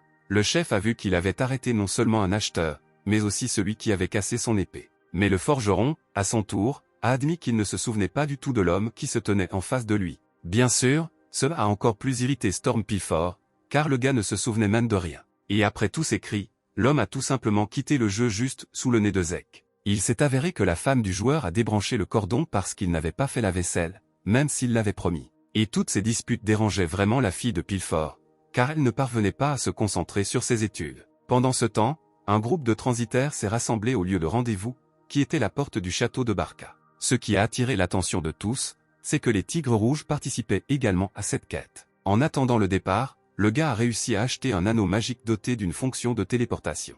Et il s'est avéré que 4 secondes après avoir utilisé l'anneau, celui-ci s'effondrerait. Par conséquent, Khan s'est précipité vers la vendeuse de bagues pour qu'elle rende tout son argent au jeune homme. Le jeune homme a traité la fille de fraude et elle a commencé à jurer qu'elle s'appelait Lizzie. À cause de cette dispute, un soldat s'est approché des joueurs et la jeune fille s'est immédiatement précipitée vers lui pour tout lui dire. Et pendant que Khan ne regardait pas, Lizzie a discrètement mis un sac d'argent dans la main du soldat. Après cela, le soldat a pris le parti de la jeune fille, traitant le forgeron de criminel. En conséquence, on a demandé au gars de s'excuser auprès de Lizzie et, en guise de punition, de tirer également son chariot. Toute cette quête a été observée par un certain étranger qui s'est caché parmi les arbres. Ce joueur inconnu a attaché une note à l'aigle puis a relâché l'oiseau. L'aigle a transmis le message au trésor du royaume de Brodin, où un autre inconnu a appris que l'événement qui l'inquiétait avait déjà commencé. Le royaume Lomboa a envoyé un corps expéditionnaire, et la moitié des revenus du pays étranger provient du commerce intermédiaire, c'est donc une mauvaise nouvelle pour eux. Cependant, les inconnus entretenaient des relations amicales avec le royaume de Barca et ne pouvaient donc pas être arrêtés ouvertement. L'un des étrangers s'est avéré être Kira, un assassin de haut rang. Lizzie a exploité Anne au maximum, le traitant d'esclave et le forçant à monter des tentes et à cuisiner. La fille elle-même a temporairement quitté le jeu et a forcé le gars à tout faire, car s'il désobéit, il sera expulsé de la quête. Et même en mission, les clients ne quittaient pas le forgeron, demandant à Zek de réparer l'arme. Mais il ne s'agissait pas seulement de passants, mais de membres des Tigres Rouges. L'un des Tigres Rouges avait prévu de critiquer le travail du forgeron, puis de le traîner devant le commandant. Khan, à son tour, a tout réglé si parfaitement qu'il n'a même pas pu faire un seul commentaire. Mais même un travail de haute qualité n'a pas aidé à résoudre le conflit, car le gars a appelé les Tigres Rouges des vieillards, ce qui les a rendus furieux. Et, comme on pouvait s'y attendre, le forgeron était destiné à perdre face à des adversaires puissants. Le jeune homme estimait que les hommes avaient gagné injustement parce qu'ils l'avaient attaqué en foule. Le chef des Tigres Rouges a dit au gars qu'il était prêt à lui pardonner s'il s'excusait, mais qu'il n'avait pas l'intention de le faire. Et tout cela à cause de la confiance de Khan qu'on lui demande de s'excuser pour les cookies, car le gars a complètement oublié l'épée cassée. Et puis Pilford a décidé d'imposer les bonnes manières au forgeron avec l'aide du bâton de l'amour. Il était trop facile pour un homme de blesser un homme, alors le chef a décidé de modifier les termes de la punition. Le commandant a dit à Khan qu'il serait libéré si l'homme pouvait toucher Pilford. La bataille entre les joueurs a été inégale car leur niveau était très différent. Cependant, l'homme remarqua quand même que Zay avait des talents de combattant. Peu importe le niveau du jeune homme, il n'avait aucune intention de battre en retraite et combattait de toutes ses forces. Mais Pilford ne savait pas que Khan avait la capacité de détruire des armes. Et grâce à cette capacité, Zek était toujours capable de vaincre son adversaire. Même si le commandant était en colère, il fut contraint de tenir sa promesse. En soutien, l'un des Tigres Rouges a apporté au gars un gros élixir, qui restaure complètement les points de vie. Et après cela, on a proposé au forgeron de rejoindre la guilde, oubliant complètement qu'il avait été battu récemment. C'est alors que Khan se souvint enfin de la façon dont il avait, de manière complètement accidentelle, brisé l'objet du commandant. Après cela, le forgeron s'est quand même excusé car il avait reconnu son erreur. Le lendemain, les joueurs se disputaient car la nourriture était très insipide. Et puis Lizzie est venue en aide aux héros affamés, en vendant des pommes d'or à bas prix. La publicité a eu un effet et tout le monde a immédiatement afflué vers la jeune fille, voulant acheter des pommes. Il s'est avéré que tout cela n'était qu'un canular, et Anne se demandait jusqu'où Lizzie pouvait aller. Pendant que le gars peignait des pommes, il a remarqué une arme volant sur lui, apparue de nulle part. Heureusement, le joueur avait de bons réflexes et a donc pu se défendre contre l'attaque. Tous les combattants ont immédiatement commencé à prendre des positions défensives, mais la plupart d'entre eux ont été vaincus. Et tous les combattants ont été vaincus par une seule personne qui s'est déplacée très rapidement.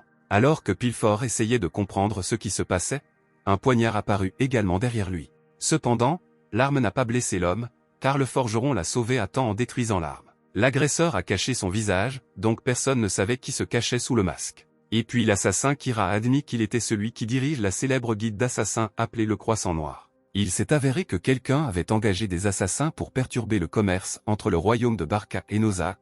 Les joueurs ont donc dû repousser l'attaque et arriver à Nosark dans un délai spécifié. Kira a ajouté que son objectif est de caler tout le monde et de faire passer le titre patriote dans l'ombre. Et ceux qui n'allaient pas se rendre volontairement ont été attaqués par l'assassin, même s'ils ne voulaient pas se salir les mains. Les joueurs n'avaient nulle part où aller, car ils étaient entourés de centaines de partisans de Kira. Ensuite, le commandant a commencé à transmettre discrètement des messages à son peuple. Pilfor a décidé de provoquer l'assassin et de détourner son attention, tandis que Yonsug était censé bloquer la vue depuis la forêt à l'aide de la magie. Mais le plan de l'homme a été contrecarré par le forgeron, qui a été le premier à attirer l'attention de Kira, lui disant qu'il n'était qu'un petit voleur. L'assassin a rapidement ordonné à ses partisans de tuer Khan, parce que l'homme en avait trop dit. Cependant, le jeune homme n'avait pas du tout peur et, au contraire, il repoussait calmement toutes les attaques. Et tandis que tout le monde était distrait par le forgeron, le commandant décida de mettre un terme à son plan. Après cela, le magicien a bloqué la vue des assassins sur les joueurs, de sorte qu'ils ne pouvaient plus aider au combat. Ensuite, Kira a ordonné au reste des assassins de ne laisser personne en vie, car dans une telle situation, il devait prendre des mesures extrêmes. Par la suite, Pilfor a activé son mode fou furieux et a attaqué l'assassin principal, voulant le vaincre. Cependant, Kira s'est avérée plus forte, il n'a donc pas été possible de l'attaquer aussi facilement et le commandant a perdu la moitié de sa santé. Heureusement, Khan n'a pas subi le même sort, car une seconde avant sa mort, il a réussi à activer l'armure en rondin. Après cela, le jeune homme a décidé que les tigres rouges s'occuperaient de tout et qu'il allait lui-même sortir. Mais les espoirs du gars ont été vains, car leur équipe a finalement perdu. De plus, le jeune homme, comme Pilfor, a reçu l'effet du sang d'Hydra, perdant la moitié de sa santé. Ensuite, Khan a pensé que, très probablement, le petit déjeuner avait été empoisonné, faisant du mal à tout le monde. Mais ce poison n'a pas complètement vaincu le chef des Tigres Rouges, car l'homme avait un niveau très élevé. Le forgeron s'est rendu compte qu'il ne pouvait pas vaincre autant d'adversaires, alors il a décidé de courir dans la forêt. Non seulement Khan a réussi à s'échapper,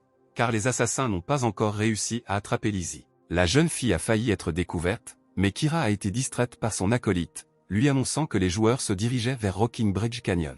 Par conséquent, le chef a ordonné au Croissant Noir de se diriger vers le canyon afin d'y arriver en premier et d'attaquer. Lizzie savait que si le groupe tombait dans une autre embuscade, le jeu serait terminé pour eux, alors elle voulait avertir tout le monde rapidement. Mais ensuite l'héroïne remarqua qu'un énorme monstre courait vers elle. La force de la jeune fille ne pouvait rivaliser avec celle de l'ogre jaune, alors elle commença à le fuir. Cependant, comme cela arrive habituellement, Lizzie n'a pas pu courir loin, car elle a trébuché sur une pierre et est tombée. Et puis nous passons à la réalité, où un inconnu a donné à une fille nommée Chiso une soi-disant prime pour son travail. Cet argent a fait le bonheur de Chiso, car elle pourra désormais commencer ses études si elle ajoute un bonus à l'argent qu'elle a économisé. Après cela, la jeune fille est allée à l'académie de piano, car elle avait déjà économisé suffisamment d'argent. Mais ensuite Chisu a reçu un appel de sa sœur et lui a dit que quelque chose était arrivé à leur père. En conséquence, tout l'argent que la jeune fille a économisé pour ses études, elle l'a consacré au traitement. Cette fois-là, Chiso n'a pas atteint l'endroit de ses rêves,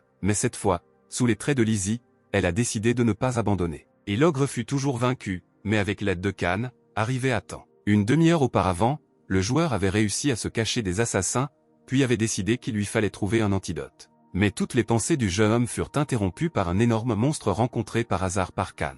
Ensuite, le gars a décidé d'attaquer, mais l'ogre, sentant le danger, a commencé à fuir le jeune homme. Alors le gars a couché avec Lizzie, même s'il voulait juste tuer le monstre pour obtenir l'antidote. En conséquence, les joueurs ont décidé de s'unir pour se débarrasser ensemble du Croissant Noir. Le groupe des joueurs restants était déjà presque là, approchant du pont. C'est alors que Kira a attaqué les gens, espérant qu'il les surprendrait, mais Pilfor a réussi à riposter. Cependant, il y avait trop d'assassins, donc ils avaient presque gagné. Et puis soudain, Anne et Lizzie rejoignirent leur groupe, essayant d'attaquer les adversaires. Le forgeron a lancé quelque chose sur les assassins qui s'est rapidement enflammé, blessant tous les méchants. Il s'est avéré que Lizzie possédait un grand nombre de barils d'alcool très forts. C'est alors que la jeune fille a élaboré un plan pour vaincre rapidement ses adversaires. L'héroïne a montré aux gars que même quelques gouttes de cet alcool explosent au contact du feu. Les joueurs versaient cet alcool sur les assassins puis y mettaient le feu, ce qui aboutissait à une puissante attaque. Mais Khan ne comprenait toujours pas comment il pouvait mettre le feu à tous les méchants,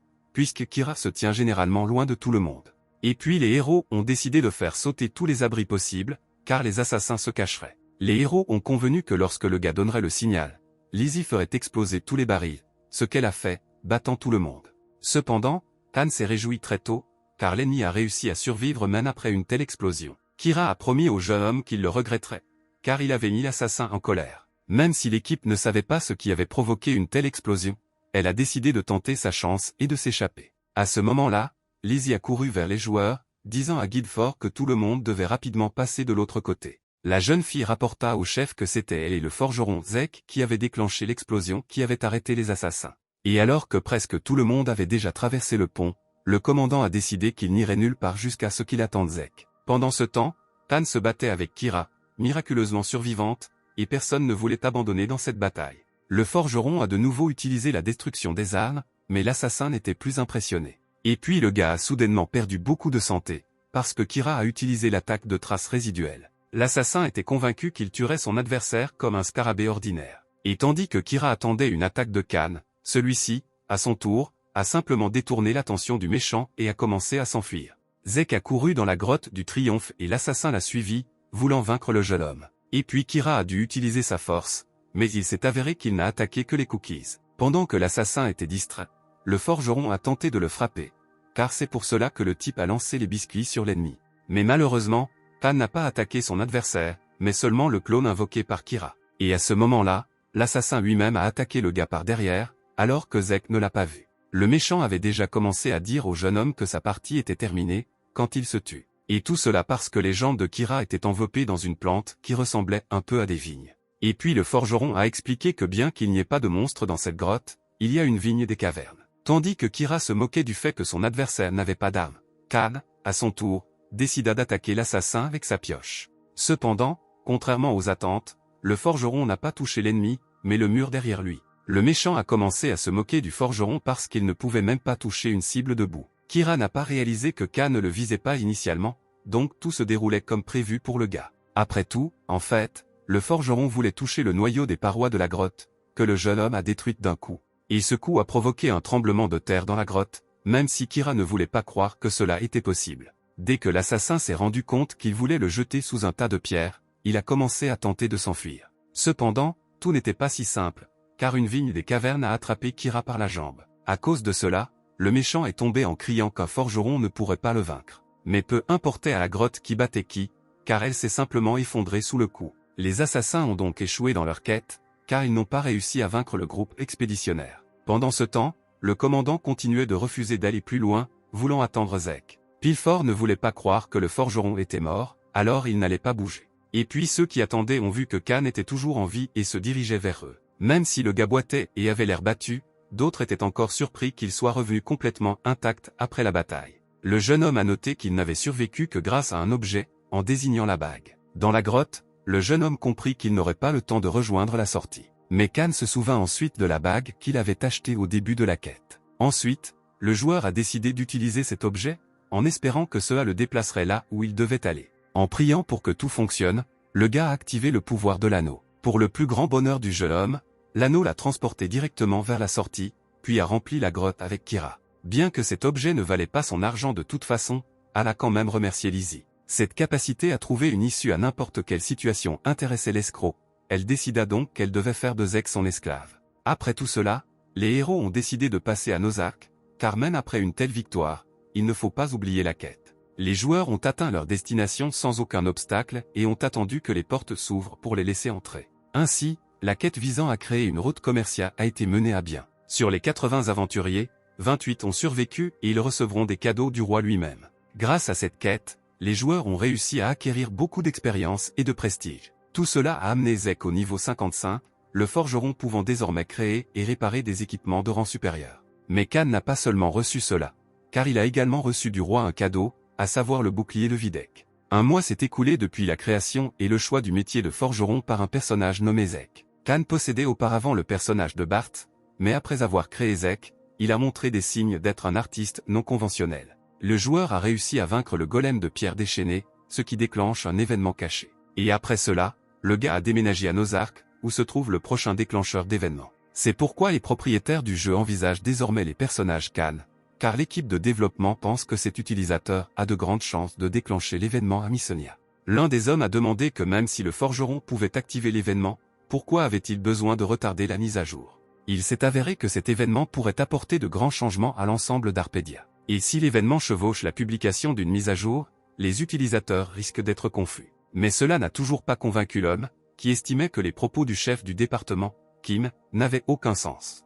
Et tout cela parce que tout le monde ne voulait pas retarder la mise à jour du jeu à cause d'un forgeron de bas niveau. Le réalisateur Son Seok-shin a déclaré que personne n'était prêt à assumer la responsabilité des conséquences négatives du changement de date. Et puis un gars est venu à cette réunion et a immédiatement dit qu'il était prêt à assumer l'entière responsabilité. Même si cette personne était en retard, elle s'est immédiatement mise dans le bain en affirmant que la mise à jour devait être reportée. Et le retardataire a voulu changer la date non seulement à cause du forgeron, mais aussi afin d'ajouter quelques éléments à la mise à jour. Après cela, le plan du jeune homme avec ses nouvelles idées a été présenté au reste de la réunion. Il y avait beaucoup de projets, donc pour cela nous devrons reprogrammer un peu pour finaliser tous les changements. Et si au final le jeu n'obtient pas les taux de croissance attendus, alors le retardataire sera prêt à en assumer la responsabilité. Toutefois, les changements étant trop nombreux, d'autres ont commencé à s'inquiéter du fait que de telles améliorations pourraient prendre 2 ans. Mais le jeune homme s'est empressé de rassurer tout le monde en disant qu'il effectuait l'essentiel du travail pendant ses vacances. Kan, quant à lui, criait dans son sommeil qu'il avait enfin attrapé le pirate informatique. Et pendant que le jeune homme dormait, son jeune frère le regardait, pensant à quelque chose qui lui était propre. Après être resté ainsi pendant un certain temps, le garçon partit simplement sans perturber le sommeil de son aîné. Après cela, l'étudiant s'est mis à table et a informé ses parents que Kan dormait. Cette nouvelle a mis leur mère en colère, car Kan lui a promis qu'il étudierait et qu'il joue la nuit. Le père, au contraire, défendra le joueur en disant que c'est génial, parce que son fils fait ce qu'il aime. Mais Afan n'a pas abandonné, car dans ce cas, leur fils ne pourrait pas gagner sa vie. Cela ne semble pas non plus être un problème pour l'homme, car Anne peut gérer son magasin. Il s'est avéré que le joueur lui-même a entendu toute la conversation de la famille, même s'ils ne l'ont pas remarqué. Après cela, le gars est sorti et s'est souvenu des paroles de son père selon lesquelles, puisque la famille ne pouvait en aucun cas aider Kan lorsqu'il traversait des moments difficiles, le jeune homme devrait désormais être autorisé à faire ce qu'il veut.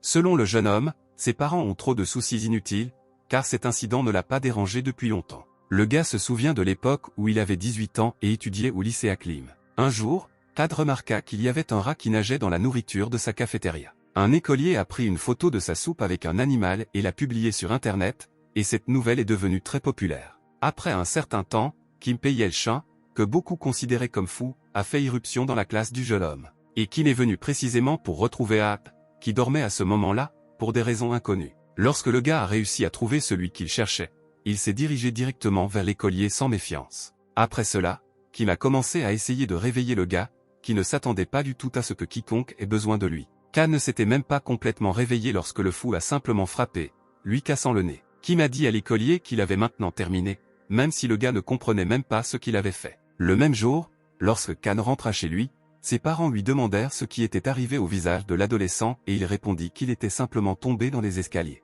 Maman a commencé à s'inquiéter, mais le garçon a dit qu'il allait bien, donc il n'y avait pas de quoi s'inquiéter. Mais ce n'était pas vrai, car à partir de ce jour, la vie de Kan s'est transformée en un enfer. Kim Pei-Yel cherchait constamment le jeune homme pour l'attaquer et les amis de l'adolescent ont commencé à s'éloigner de lui. Chaque jour, Kan était battu et intimidé, et il se retrouvait complètement seul face à tout le monde. Un jour, un gars a demandé au voyou pourquoi il lui faisait tout ça. Après cette question, Jung Yeon-il, qui était le président du conseil des étudiants du lycée, est entré dans la salle des gars. Shen a alors dit à Han que, puisqu'il s'intéressait aux raisons pour lesquelles il avait été battu, le président du conseil était prêt à tout lui expliquer. Tirant le visage de la victime vers lui, Jung Yeon a déclaré qu'il faisait tout cela sans raison. Le président du conseil a déclaré qu'il n'y avait aucune raison à cela, car il n'aimait tout simplement pas Kan.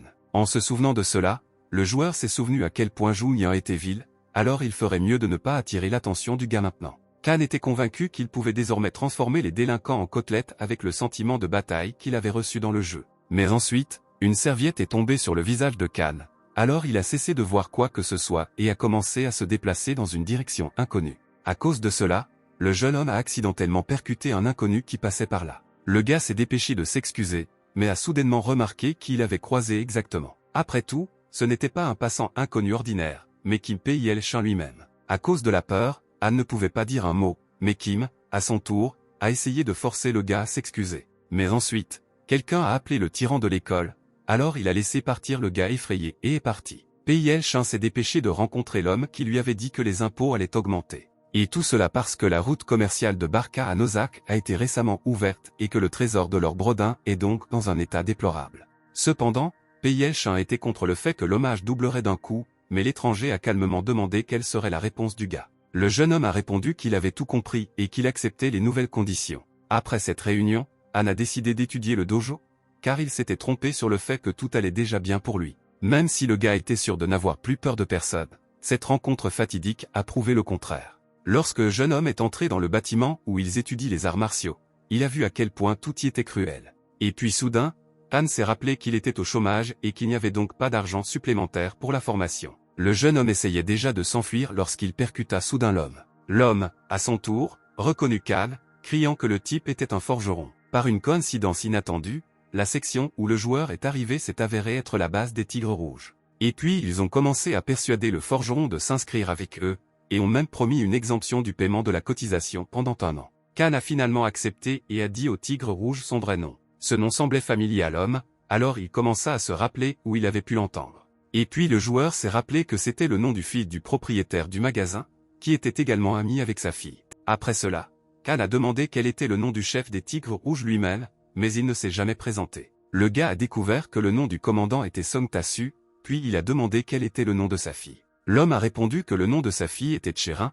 mais il ne comprenait pas pourquoi le forgeron le savait. Ensuite, Anne a appelé l'oncle de son Tasso, puis lui a dit qu'il ne s'était pas vu depuis longtemps. Au début, l'homme ne comprit pas de quoi le jeune homme parlait, mais ensuite il réalisa. Après toutes les conversations, les hommes ont commencé à s'entraîner, et après avoir terminé, Khan n'avait plus aucune force. Quand le gars est rentré chez lui, il s'est immédiatement lancé dans le jeu, car il espérait une quête des gnomes. Mais tous les plans du jeune homme se sont effondrés, car les gnomes se sont révélés être une race très fermée. Les nains croyaient qu'une personne ne leur serait pas utile et qu'en plus, le forgeron pourrait voler leurs secrets de production. Par conséquent, le joueur a été rapidement expulsé de la porte, ne voulant rien avoir à faire avec la personne. Puis le gars s'est rendu compte qu'il avait un besoin urgent de manger parce que son personnage n'avait plus d'endurance. Mais il s'est avéré que manger dans cet endroit n'est pas si facile, car même les pommes de terre crues coûtent très cher. Mais le jeune homme a décidé d'acheter une pomme de terre, mais ce n'était pas le cas, car il n'avait pas assez d'argent pour l'acheter. Le gars a essayé de mendier une réduction, mais après cela, il a été immédiatement expulsé du magasin. L'état de Zek avait atteint un point terrible, car, faute d'argent, il ne pouvait plus manger depuis longtemps. Puis le gars a décidé de vendre ses objets pour acheter de la nourriture et survivre. Tout d'abord, Khan a décidé d'essayer de vendre le bouclier de Videk, que le forgeron appréciait beaucoup. Pendant que le gars tenait l'objet dans ses mains, un nain s'est approché de lui et lui a offert 5 pièces d'or pour ce bouclier. Le jeune homme était choqué de recevoir 5 millions d'or. Par conséquent, Khan a immédiatement accepté l'accord, sans même hésiter, même si cet article lui était cher. Cependant, il semble que le forgeron n'ait pas bien compris le nain, car il ne lui a payé que 500 pièces d'or. Et tandis que le gars réalisait ce qui venait de se passer, le nain s'en alla précipitamment. Le jeune homme ne voulait pas céder au gnome, alors il courut après lui jusqu'à la maison de l'escroc. Pendant que Khan pénétrait par effraction dans la maison du nain, il démontait à son tour le bouclier qu'il avait reçu. Et l'homme rusé a fait cela pour récupérer toutes les pierres de l'objet, parce qu'elle l'intéressait. Et pendant que le nain faisait son travail, le forgeron continuait de le surveiller sous la maison. Soudain, le gars a remarqué que des enfants s'approchaient du bâtiment et ont commencé à peindre les murs. Sans y réfléchir à 2 fois, Khan s'est adressé aux hooligans, mais pas pour les réprimander. Prenant un pinceau de peinture chez l'un des enfants, le jeune homme commença à peindre lui-même la maison du gnome. Le propriétaire de la maison à cette époque a vérifié si les vagues magiques de sa pierre coïncidaient avec celles récemment acquises, et il s'est finalement avéré que ce n'était pas le cas. Cela bouleversa le nain, mais il accepta que rien ne puisse être fait et décida de se diriger vers le palais de glace. Mais le nain ne voulait aller nulle part, alors il rêvait que quelqu'un l'épouse. En ouvrant la porte de sa maison, le propriétaire a vu que Khan, enduit de peinture, se tenait en face de lui. Et puis le gars a commencé à injurier le gnome, et lui, à son tour, a écouté tout cela sans émotion. En conséquence, le nain a accepté de rendre son bouclier au jeune homme, mais il a sorti l'objet démonté du sac. Voyant cela, le jeune homme prit fermement le gnome par les épaules tout en lui assurant qu'il ne serait pas difficile de le remettre sur pied. Et puis Khan a commencé à demander au nain de lui dire exactement comment il avait réussi à démonter le bouclier de cette façon. Après tout, grâce à cette compétence, il sera possible de modifier les objets existants comme le souhaite le forgeron lui-même. En raison des nombreuses demandes du gars, le nain a néanmoins accepté de l'accepter comme apprenti. Après cela, le professeur a emmené le jeune homme chez lui, lui demandant s'il savait quelque chose sur Endura. Le jeune homme savait qu'il s'agissait d'un monstre légendaire qui vivait au nord-est de Nosarka. Cette créature adore les bijoux, alors les gnomes l'apaisent avec des pierres et les objets artisanaux. Or, ce gnome allait tuer ce lézard, développer les mines d'or du nord et s'enrichir. Et pour réaliser ce plan grandiose, le professeur de Han créa le dragon Mac. Mais pour faire revivre ce dragon, le gnome doit trouver une source d'énergie adaptée. Le jeune homme devra donc se rendre au palais de glace. Il s'est avéré que Khan n'était pas le seul à se rendre dans ce palais, car d'autres joueurs ont décidé de s'y rendre, pensant qu'il s'agissait du donjon caché de Déborah. Et puis quelqu'un a frappé les héros avec la foudre, ce qui n'était clairement pas un coup de foudre. Il s'est avéré que c'était Irène qui avait dit qu'elle l'avait fait par accident. Ce donjon est devenu connu il y a environ 2 semaines, juste au moment où Sia et Khan nettoyaient le donjon de Déborah. C'est alors que l'archère se rappela qu'elle avait complètement oublié d'écrire au forgeron, alors qu'elle l'avait promis. Et pendant que la fille réfléchissait à cela, Loki apparut devant ses yeux, qui avait besoin d'un traitement urgent. Soudain, les héros remarquèrent une silhouette inconnue et décidèrent qu'il s'agissait d'un monstre. Par conséquent, tous les joueurs ont commencé à se préparer à l'attaque, en attendant une créature inconnue. Mais personne n'avait encore attaqué, car rien n'était visible à cause du brouillard épais. Lorsque le brouillard s'est finalement dissipé, Onzième s'est rendu compte que ce n'était pas un monstre qui se tenait devant elle, mais Zek. En envoyant Khan dans ce palais, le nain montra quel genre de monstre y vivait et, en apparence, il ressemblait quelque peu aux arbres soldats de Déborah. Déborah est un génie en ingénierie magique et les cœurs qu'elle a créés ont une forte énergie. Il s'est avéré que les nouveaux monstres étaient davantage améliorés grâce à de tels cœurs. Zek a donc dû amener le nain 30 cœurs du nouveau type d'arbre soldat pour devenir apprenti. Après avoir écouté l'histoire du forgeron, Sia l'invita à rejoindre leur guilde. Khan était sur le point de refuser, mais l'archer ne lui laissa pas le choix et lui saisit la main. Et pendant que les joueurs se battaient, le forgeron partait en quête, récupérant les cœurs des soldats de bois. Finalement, le jeune homme réussit à rassembler les 30 cœurs, comme le demanda le nain. À ce rite, les héros atteignirent la chambre du patron, devant laquelle tout le monde devait se rassembler et se préparer. Irène fut la première à courir dans la pièce et vit une femme inconnue pleurer. Et dès que la jeune fille s'est approchée de trop près, l'inconnu a révélé son vrai visage. Il s'est avéré que ce n'était pas une femme, mais une méduse, qui est le monstre le plus désagréable d'Arpedia. Cependant, Irène n'a pas été blessée, car avec la couvette, raison pour laquelle il était lui-même pétrifié. Heureusement, les joueurs disposaient d'un miroir magique qui pouvait tout refléter, ils avaient donc de bonnes chances de vaincre la méduse. En conséquence, alors que Khan était une pierre, le reste des héros ont commencé à attaquer le monstre ensemble. Le forgeron a eu de la chance que la pétrification soit temporaire, il n'a donc eu qu'à attendre 7 minutes. Les joueurs ont bien travaillé en équipe, rassemblant toutes leurs forces. Les humains ont mis le monstre en colère, alors elle a commencé à utiliser une deuxième attaque de pétrification. Mais l'un des joueurs l'a remarqué à l'avance et a ordonné à tout le monde de se cacher derrière les colonnes. Le gars lui-même a sorti un miroir magique de son inventaire, dans l'espoir de vaincre la méduse. En conséquence, le joueur a réussi à repousser le coup du monstre à l'aide d'un objet magique. Tout le monde était heureux que leur plan ait fonctionné, mais la méduse n'était pas encore complètement vaincue. L'attaque de pétrification s'est reflétée à travers le miroir magique sur la méduse, et désormais elle ne pourra plus se libérer. On peut dire que le monstre est presque mort, et il ne reste plus qu'à porter le coup final. Mais alors les héros entendirent un son incompréhensible qui les intrigua tous. Il s'est avéré que le son provenait de la méduse, qui ridiculisait les gens qui croyaient en eux-mêmes et décidaient de la tuer. Même si les héros étaient sûrs que la méduse ne pourrait plus se libérer du fossile, cela prouva le contraire. Personne n'a compris comment cela s'était produit, alors ils ont décidé de simplement se préparer à nouveau au combat. Mais ensuite, quelque chose d'incroyable s'est produit,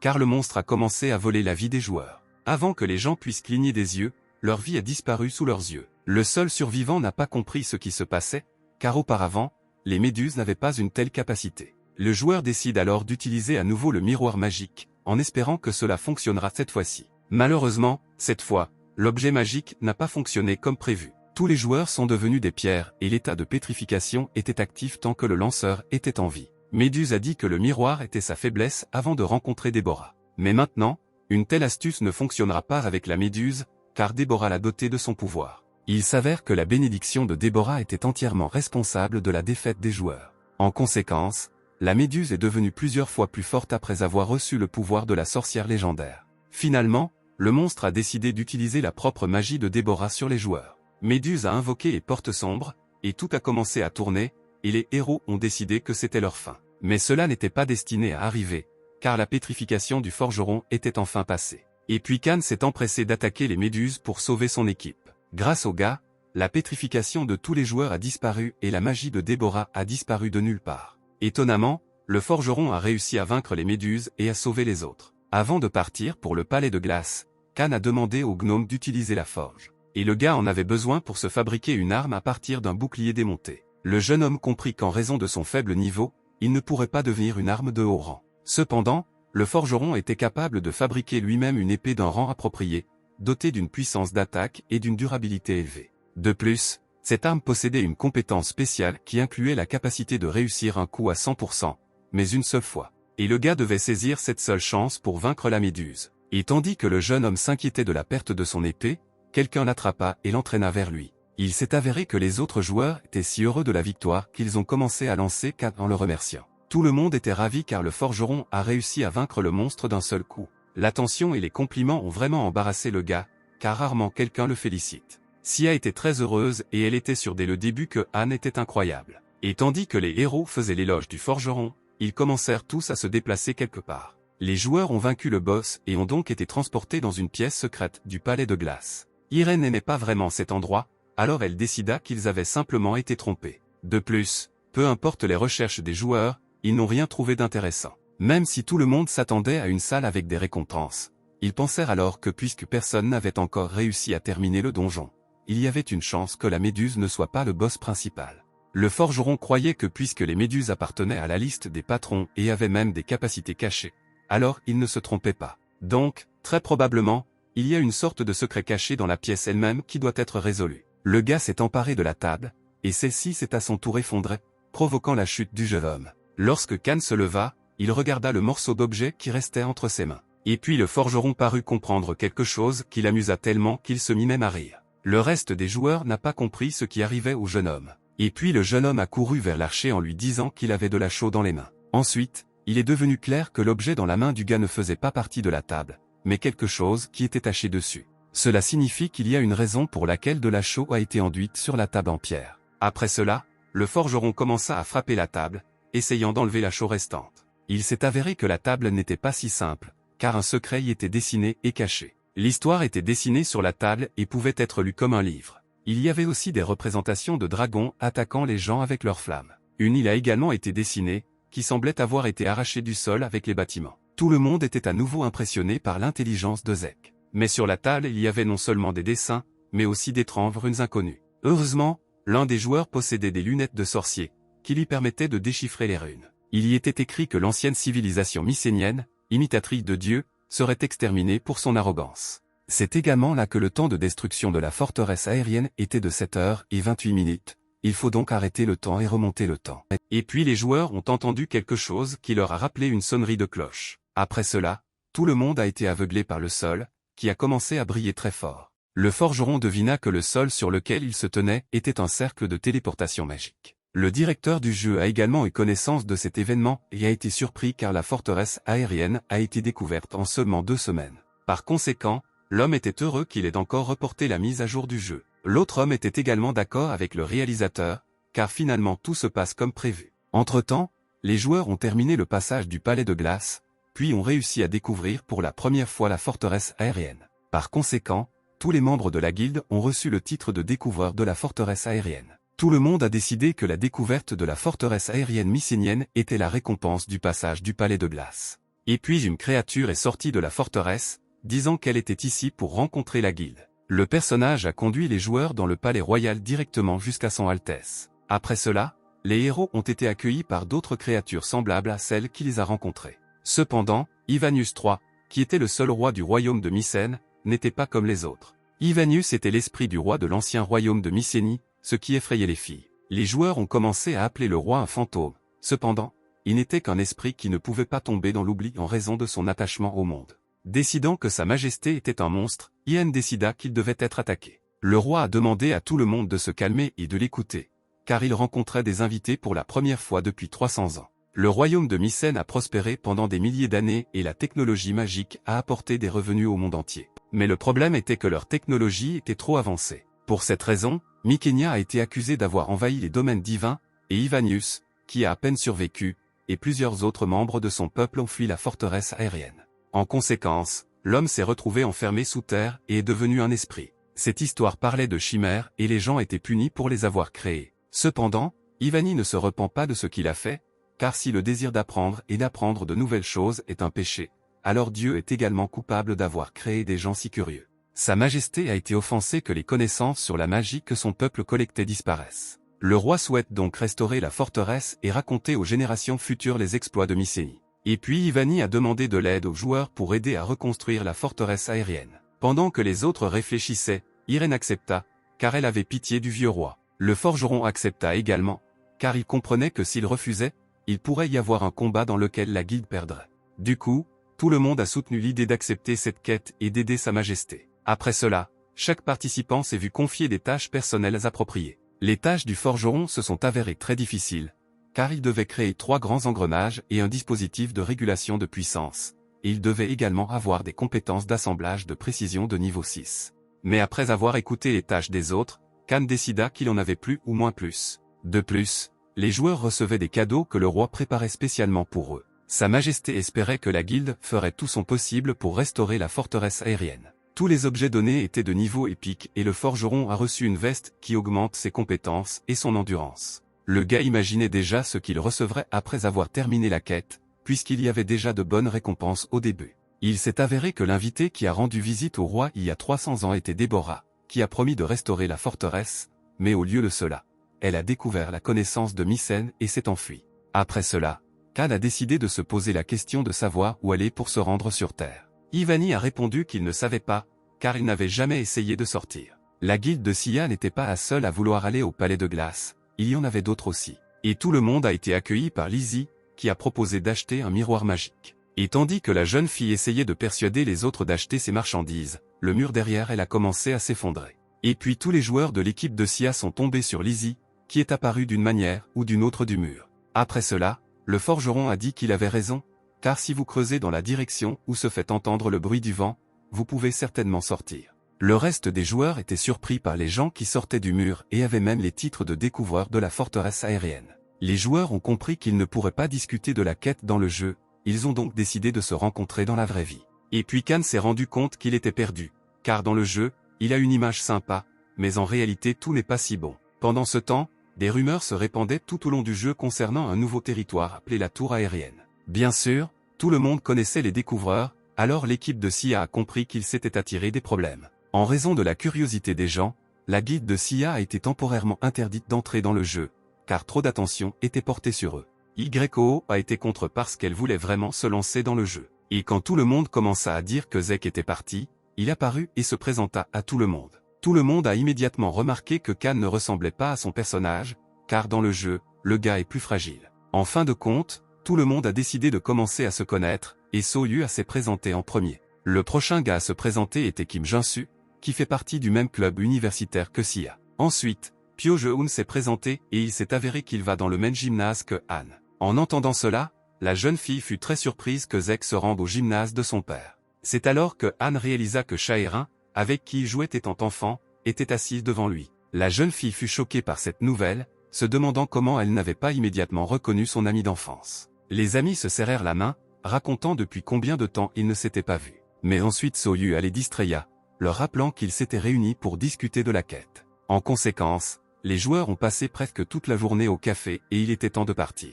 Mais les autres n'ont pas laissé partir Khan si facilement, lui demandant son numéro de téléphone. Après cela, le gars a été surpris par le nombre de nouveaux contacts, car il n'avait échangé de numéro avec personne depuis longtemps. Et puis le jeune homme remarqua qu'un numéro inconnu l'appelait. Lorsque Khan a répondu à l'appel, l'appelant l'a salué sous le nom de Bart, puis s'est corrigé en appelant le Gazek. Après cela, le forgeron a découvert que celui qui l'avait appelé était celui qui avait retiré son Bart.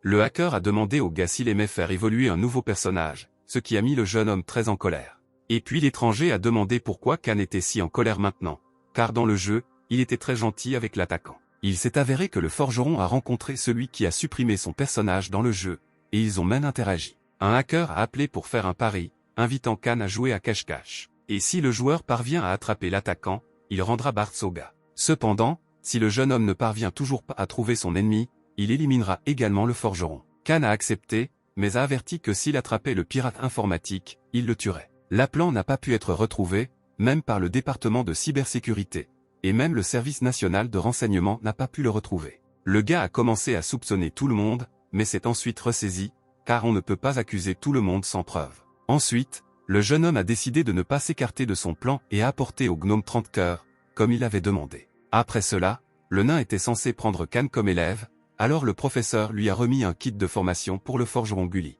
Le nain a laissé le gars seul avec les matériaux qu'il avait reçus, et il a couru pour achever son dragon. Dans le livre laissé par le professeur, le forgeron a pu trouver de nombreuses informations dont il avait besoin. Le gars a même pu trouver quelque chose qui l'aiderait à terminer la quête Mikenia. Cependant, même avec les connaissances acquises, le forgeron était incapable de faire quoi que ce soit. Lizzie, quant à elle, était assise seule, pensant que toute sa transaction avait échoué à cause de Zek. Et puis la jeune fille a remarqué que tout le monde dans la ville commençait soudainement à se déplacer dans une certaine direction. Il s'est avéré que tous ces gens couraient pour voir le vrai dragon. Pendant ce temps, après de nombreuses tentatives, le forgeron maîtrisait l'art du démontage d'objets. Mais l'un des joueurs n'a pas du tout prêté attention au dragon, car il voulait d'abord retrouver Zek. Dillon devait encore regarder le gros lézard, car il finit par écraser l'homme, le tuant. De nombreux joueurs ont décidé que le dragon était un autre boss à combattre. Mais Lizzie était très satisfaite de cette situation, car elle s'est précipitée pour récupérer les objets laissés après les morts. Mais le bonheur de la jeune fille ne dura pas longtemps, car un dragon s'envola vers elle. Cependant, Lizzie a eu peur en vain, car, sans avoir le temps de faire quoi que ce soit avec elle, la créature a explosé. Après cela, lors du procès de Nosarka, le forgeron a prouvé à tout le monde qu'il n'avait rien à voir avec le morceau de fer qui a détruit le village. Et Gali était d'accord avec le gars, disant qu'il ne pouvait pas être partenaire, parce que Zek n'était qu'un garçon de course pour lui. En conséquence, le tribunal a déclaré le nain non coupable, car le dragon qu'il avait créé était très fort. Cependant, une condition a été posée selon laquelle les forgerons devraient créer dans un délai d'un mois une arme capable de vaincre Endura. Et si le nain et Zek n'y parviennent pas, ils seront condamnés à la prison à vie. Le forgeron espérait que Gali avait un plan et, à son tour, il envoya simplement le joueur sur la montagne de feu. Il s'est avéré que le dragon de Max est déchaîné uniquement parce qu'il manquait d'énergie. Le méchant Khan n'a pas écouté le nain et a décidé de simplement partir, mais Gali n'a pas laissé le gars faire ça. Le gnome a réussi à soudoyer le jeune homme en lui faisant croire qu'à la fin, il recevrait une récompense du professeur. En fin de compte, le joueur recevra un gant que le nain a personnellement conçu. Si le gars termine la tâche avec succès, Gali lui donnera non seulement le gant, mais lui parlera également de la connaissance secrète des gnomes. Et pour ce faire, il suffit au joueur de se rendre sur la montagne de feu et de récupérer le cœur du dragon. Le cœur du dragon est la source de la vie du dragon, mais aussi la source de l'énergie des magiciens. Cependant, le jeune homme n'a pas pu obtenir ce cœur, même lorsqu'il jouait pour Bartz. Gali a entendu dire un jour que le dragon, qui entretenait des relations étroites avec le chef des elfes, s'était rendu sur la montagne de feu afin de partir vers un autre monde. Le nain était donc sûr que le cœur du dragon pouvait être trouvé quelque part là-bas. Il s'avère que Khan doit faire confiance aux rumeurs et faire tout son possible pour tout vérifier. Mais la distance n'est pas la pire des choses, car la montagne ardente abrite de nombreux monstres puissants. En conséquence, Khan a décidé que si les choses ne fonctionnaient pas, il s'enfuirait simplement. Et puis le ballon a commencé à se balancer, après quoi le gars a remarqué que pendant tout ce temps il y avait un autre passager à bord. Le jeune homme n'a pas compris comment le fraudeur s'est retrouvé dans le même panier que lui. Le forgeron a essayé de chasser la jeune fille, mais elle a répondu que désormais elle ne se débarrasserait plus jamais de Khan.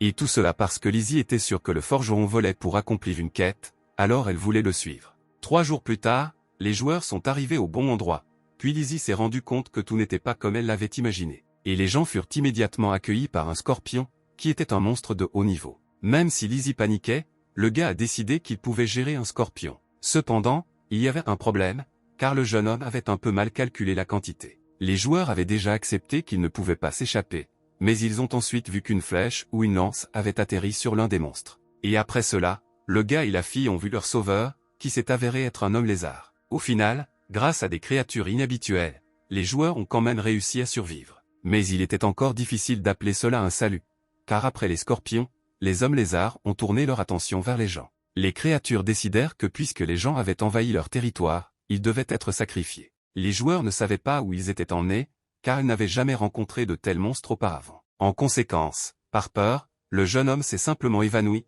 ne sachant pas ce qui allait lui arriver. Et lorsque le forgeron reprit enfin ses esprits, il n'était pas dans la meilleure position, tout comme le fraudeur. En se souvenant de la jeune fille, Khan lui a demandé si elle avait un bijou magique qui pourrait les sauver. Mais à ce moment-là, Lizzie ne parlait que de la façon dont ce jeu était terrible, donc elle ne pouvait plus le faire. Alors le forgeron essaya de s'entendre avec les lézards, leur demandant pourquoi il fallait les sacrifier. Mais tout cela était inutile, et le jeune homme commençait déjà à avoir l'impression qu'il allait toucher la lave. Après cela, les créatures ont dit au jeune homme d'accepter calmement son sort et de se laisser sacrifier. Cependant, le chef des lézards est soudainement apparu, leur ordonnant de s'arrêter et de laisser partir les gens. Le chef de la tribu a déclaré que les joueurs ne devraient pas être sacrifiés, car ils sont les messagers du grand esprit. Les autres lézards ne comprirent pas cela, mais le chef dit qu'il ne fallait pas comprendre, mais simplement obéir. Il s'est avéré que le grand esprit s'est tourné vers le chef et lui a dit qu'il avait besoin de l'aide des gens, même si l'un des lézards était sûr qu'il n'avait pas besoin d'aide. Les joueurs considérèrent qu'ils étaient désormais totalement en sécurité,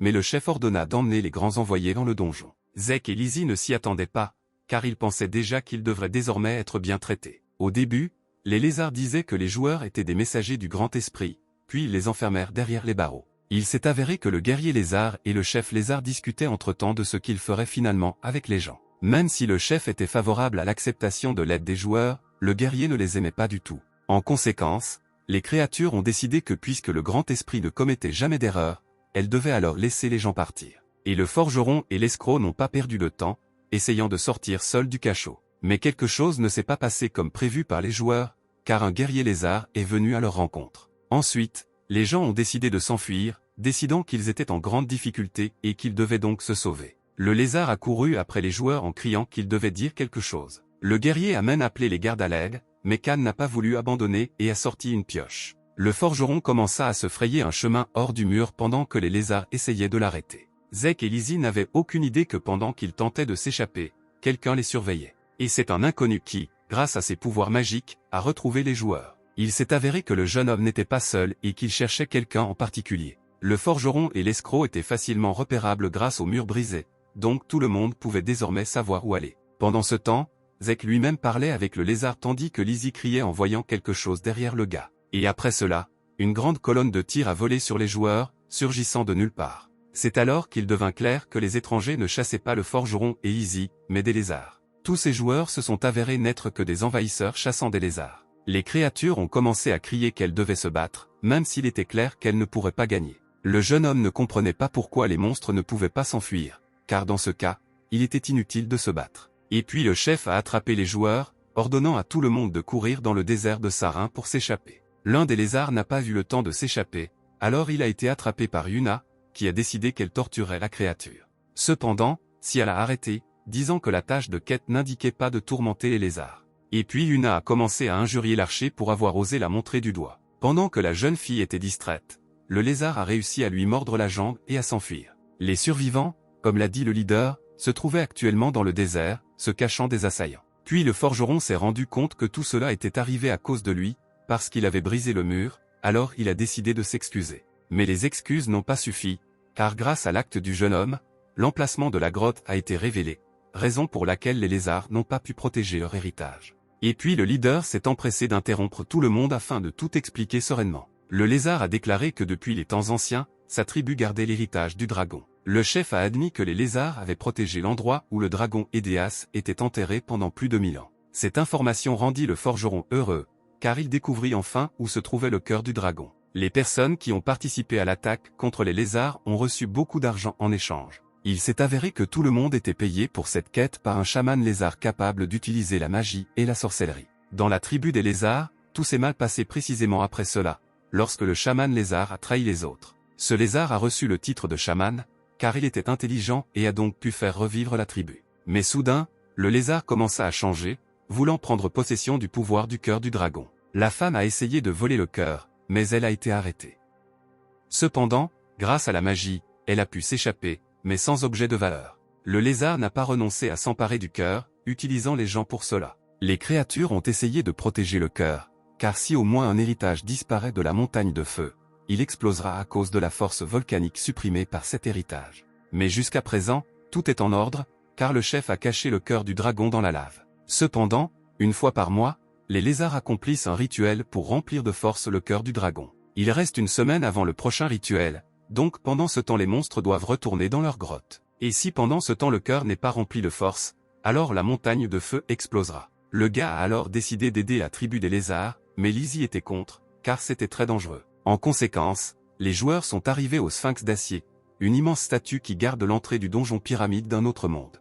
Allongé sur son lit à la maison, Sia a demandé aux autres comment ils s'en sortaient avec les quêtes, et tout le monde allait bien. Mais l'archère doutait de la tâche dans laquelle elle acceptait de s'impliquer. À cette époque, le forgeron démontait la statue en plaques de fer solide. Après tout, les lézards avaient des âmes inutiles et Khan a décidé de les réparer. Pendant que le gars essayait d'aider les créatures, Lizzie regarda le pendentif du chef, croyant qu'il coûtait très cher. L'escroc a donc tenté de l'échanger contre certains de ses objets, mais l'homme a refusé. Mais au lieu de cela, le chef a offert à la jeune fille une rose du désert, qu'elle n'a pas non plus refusée. Pendant ce temps, le reste des joueurs attendait l'apparition des lézards. L'un des gens a décidé de se promener et a rencontré une fille qui lui semblait familière, car elle s'enfuyait avec les lézards. Lizzie essayait simplement de trouver plus de roses du désert. Cependant, le joueur l'a interrompu en lui posant des questions sur ses adversaires. En raison du fait que la jeune fille n'a pas divulgué l'information, l'étranger a tenté de l'attaquer, mais Khan a repoussé cette attaque. Et pendant que le joueur essayait de forcer le forgeron et la jeune fille à le combattre, une armée de lézards rejoignit le peuple.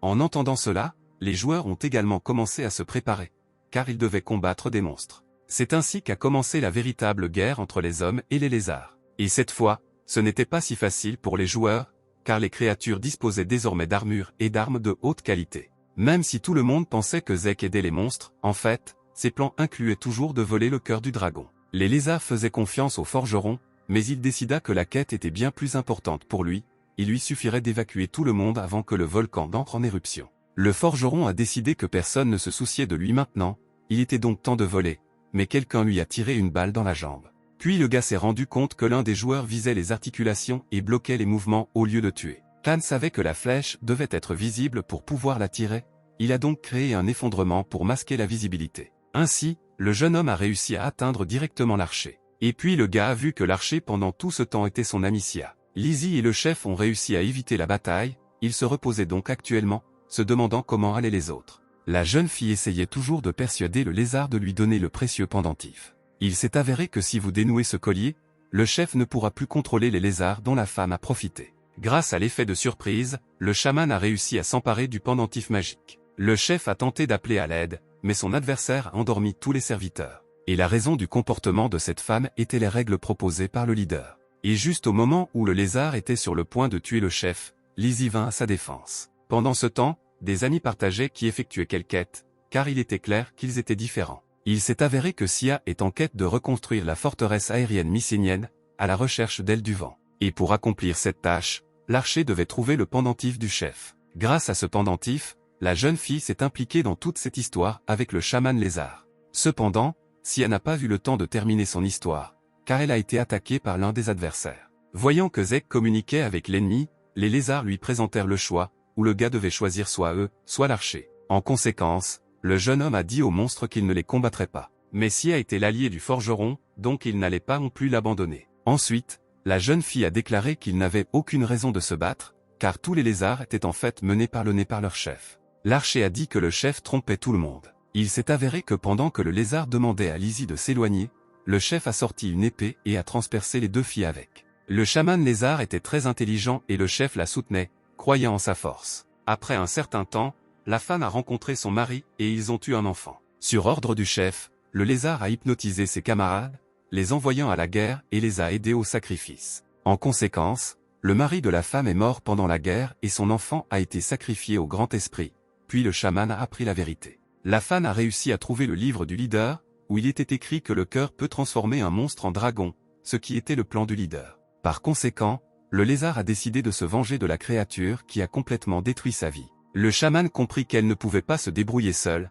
mais heureusement, elle trouva beaucoup de roses. Avec cet argent, la femme a pu embaucher des personnes qui l'ont aidé à attaquer la grotte au lézard. Il s'est avéré que le pendentif du chaman est capable de laver le cerveau, ce dont le menteur a profité. Le lézard chaman s'est alors rendu compte qu'à cause de sa soif de vengeance, beaucoup de ses compatriotes étaient morts, alors elle a décidé d'expier sa culpabilité. La femme est morte, mais avant cela, elle a réussi à utiliser sa magie sur le chef. Mais le vieil homme a décidé qu'il semblait que la magie n'avait pas fonctionné, car le lézard était mort pendant l'attaque. Lizzie a vu tout cela parce qu'elle a survécu et elle a réalisé qu'elle avait défendu le chef en vain. Le lézard a admis à la fille qu'il utilisait toujours tout le monde pour atteindre son objectif, et entre-temps, il pensait lui-même qu'il était temps de la tuer. Ensuite, l'escroc s'est rendu compte qu'elle avait un besoin urgent d'appeler Zek, mais elle a oublié de l'ajouter comme ami. La jeune fille réalisa qu'elle n'avait pas d'autre chance de salut, et pendant ce temps, le chef la visait déjà. Cependant, tout n'était pas perdu, car Khan était toujours là, et pas seul. Mais malheureusement,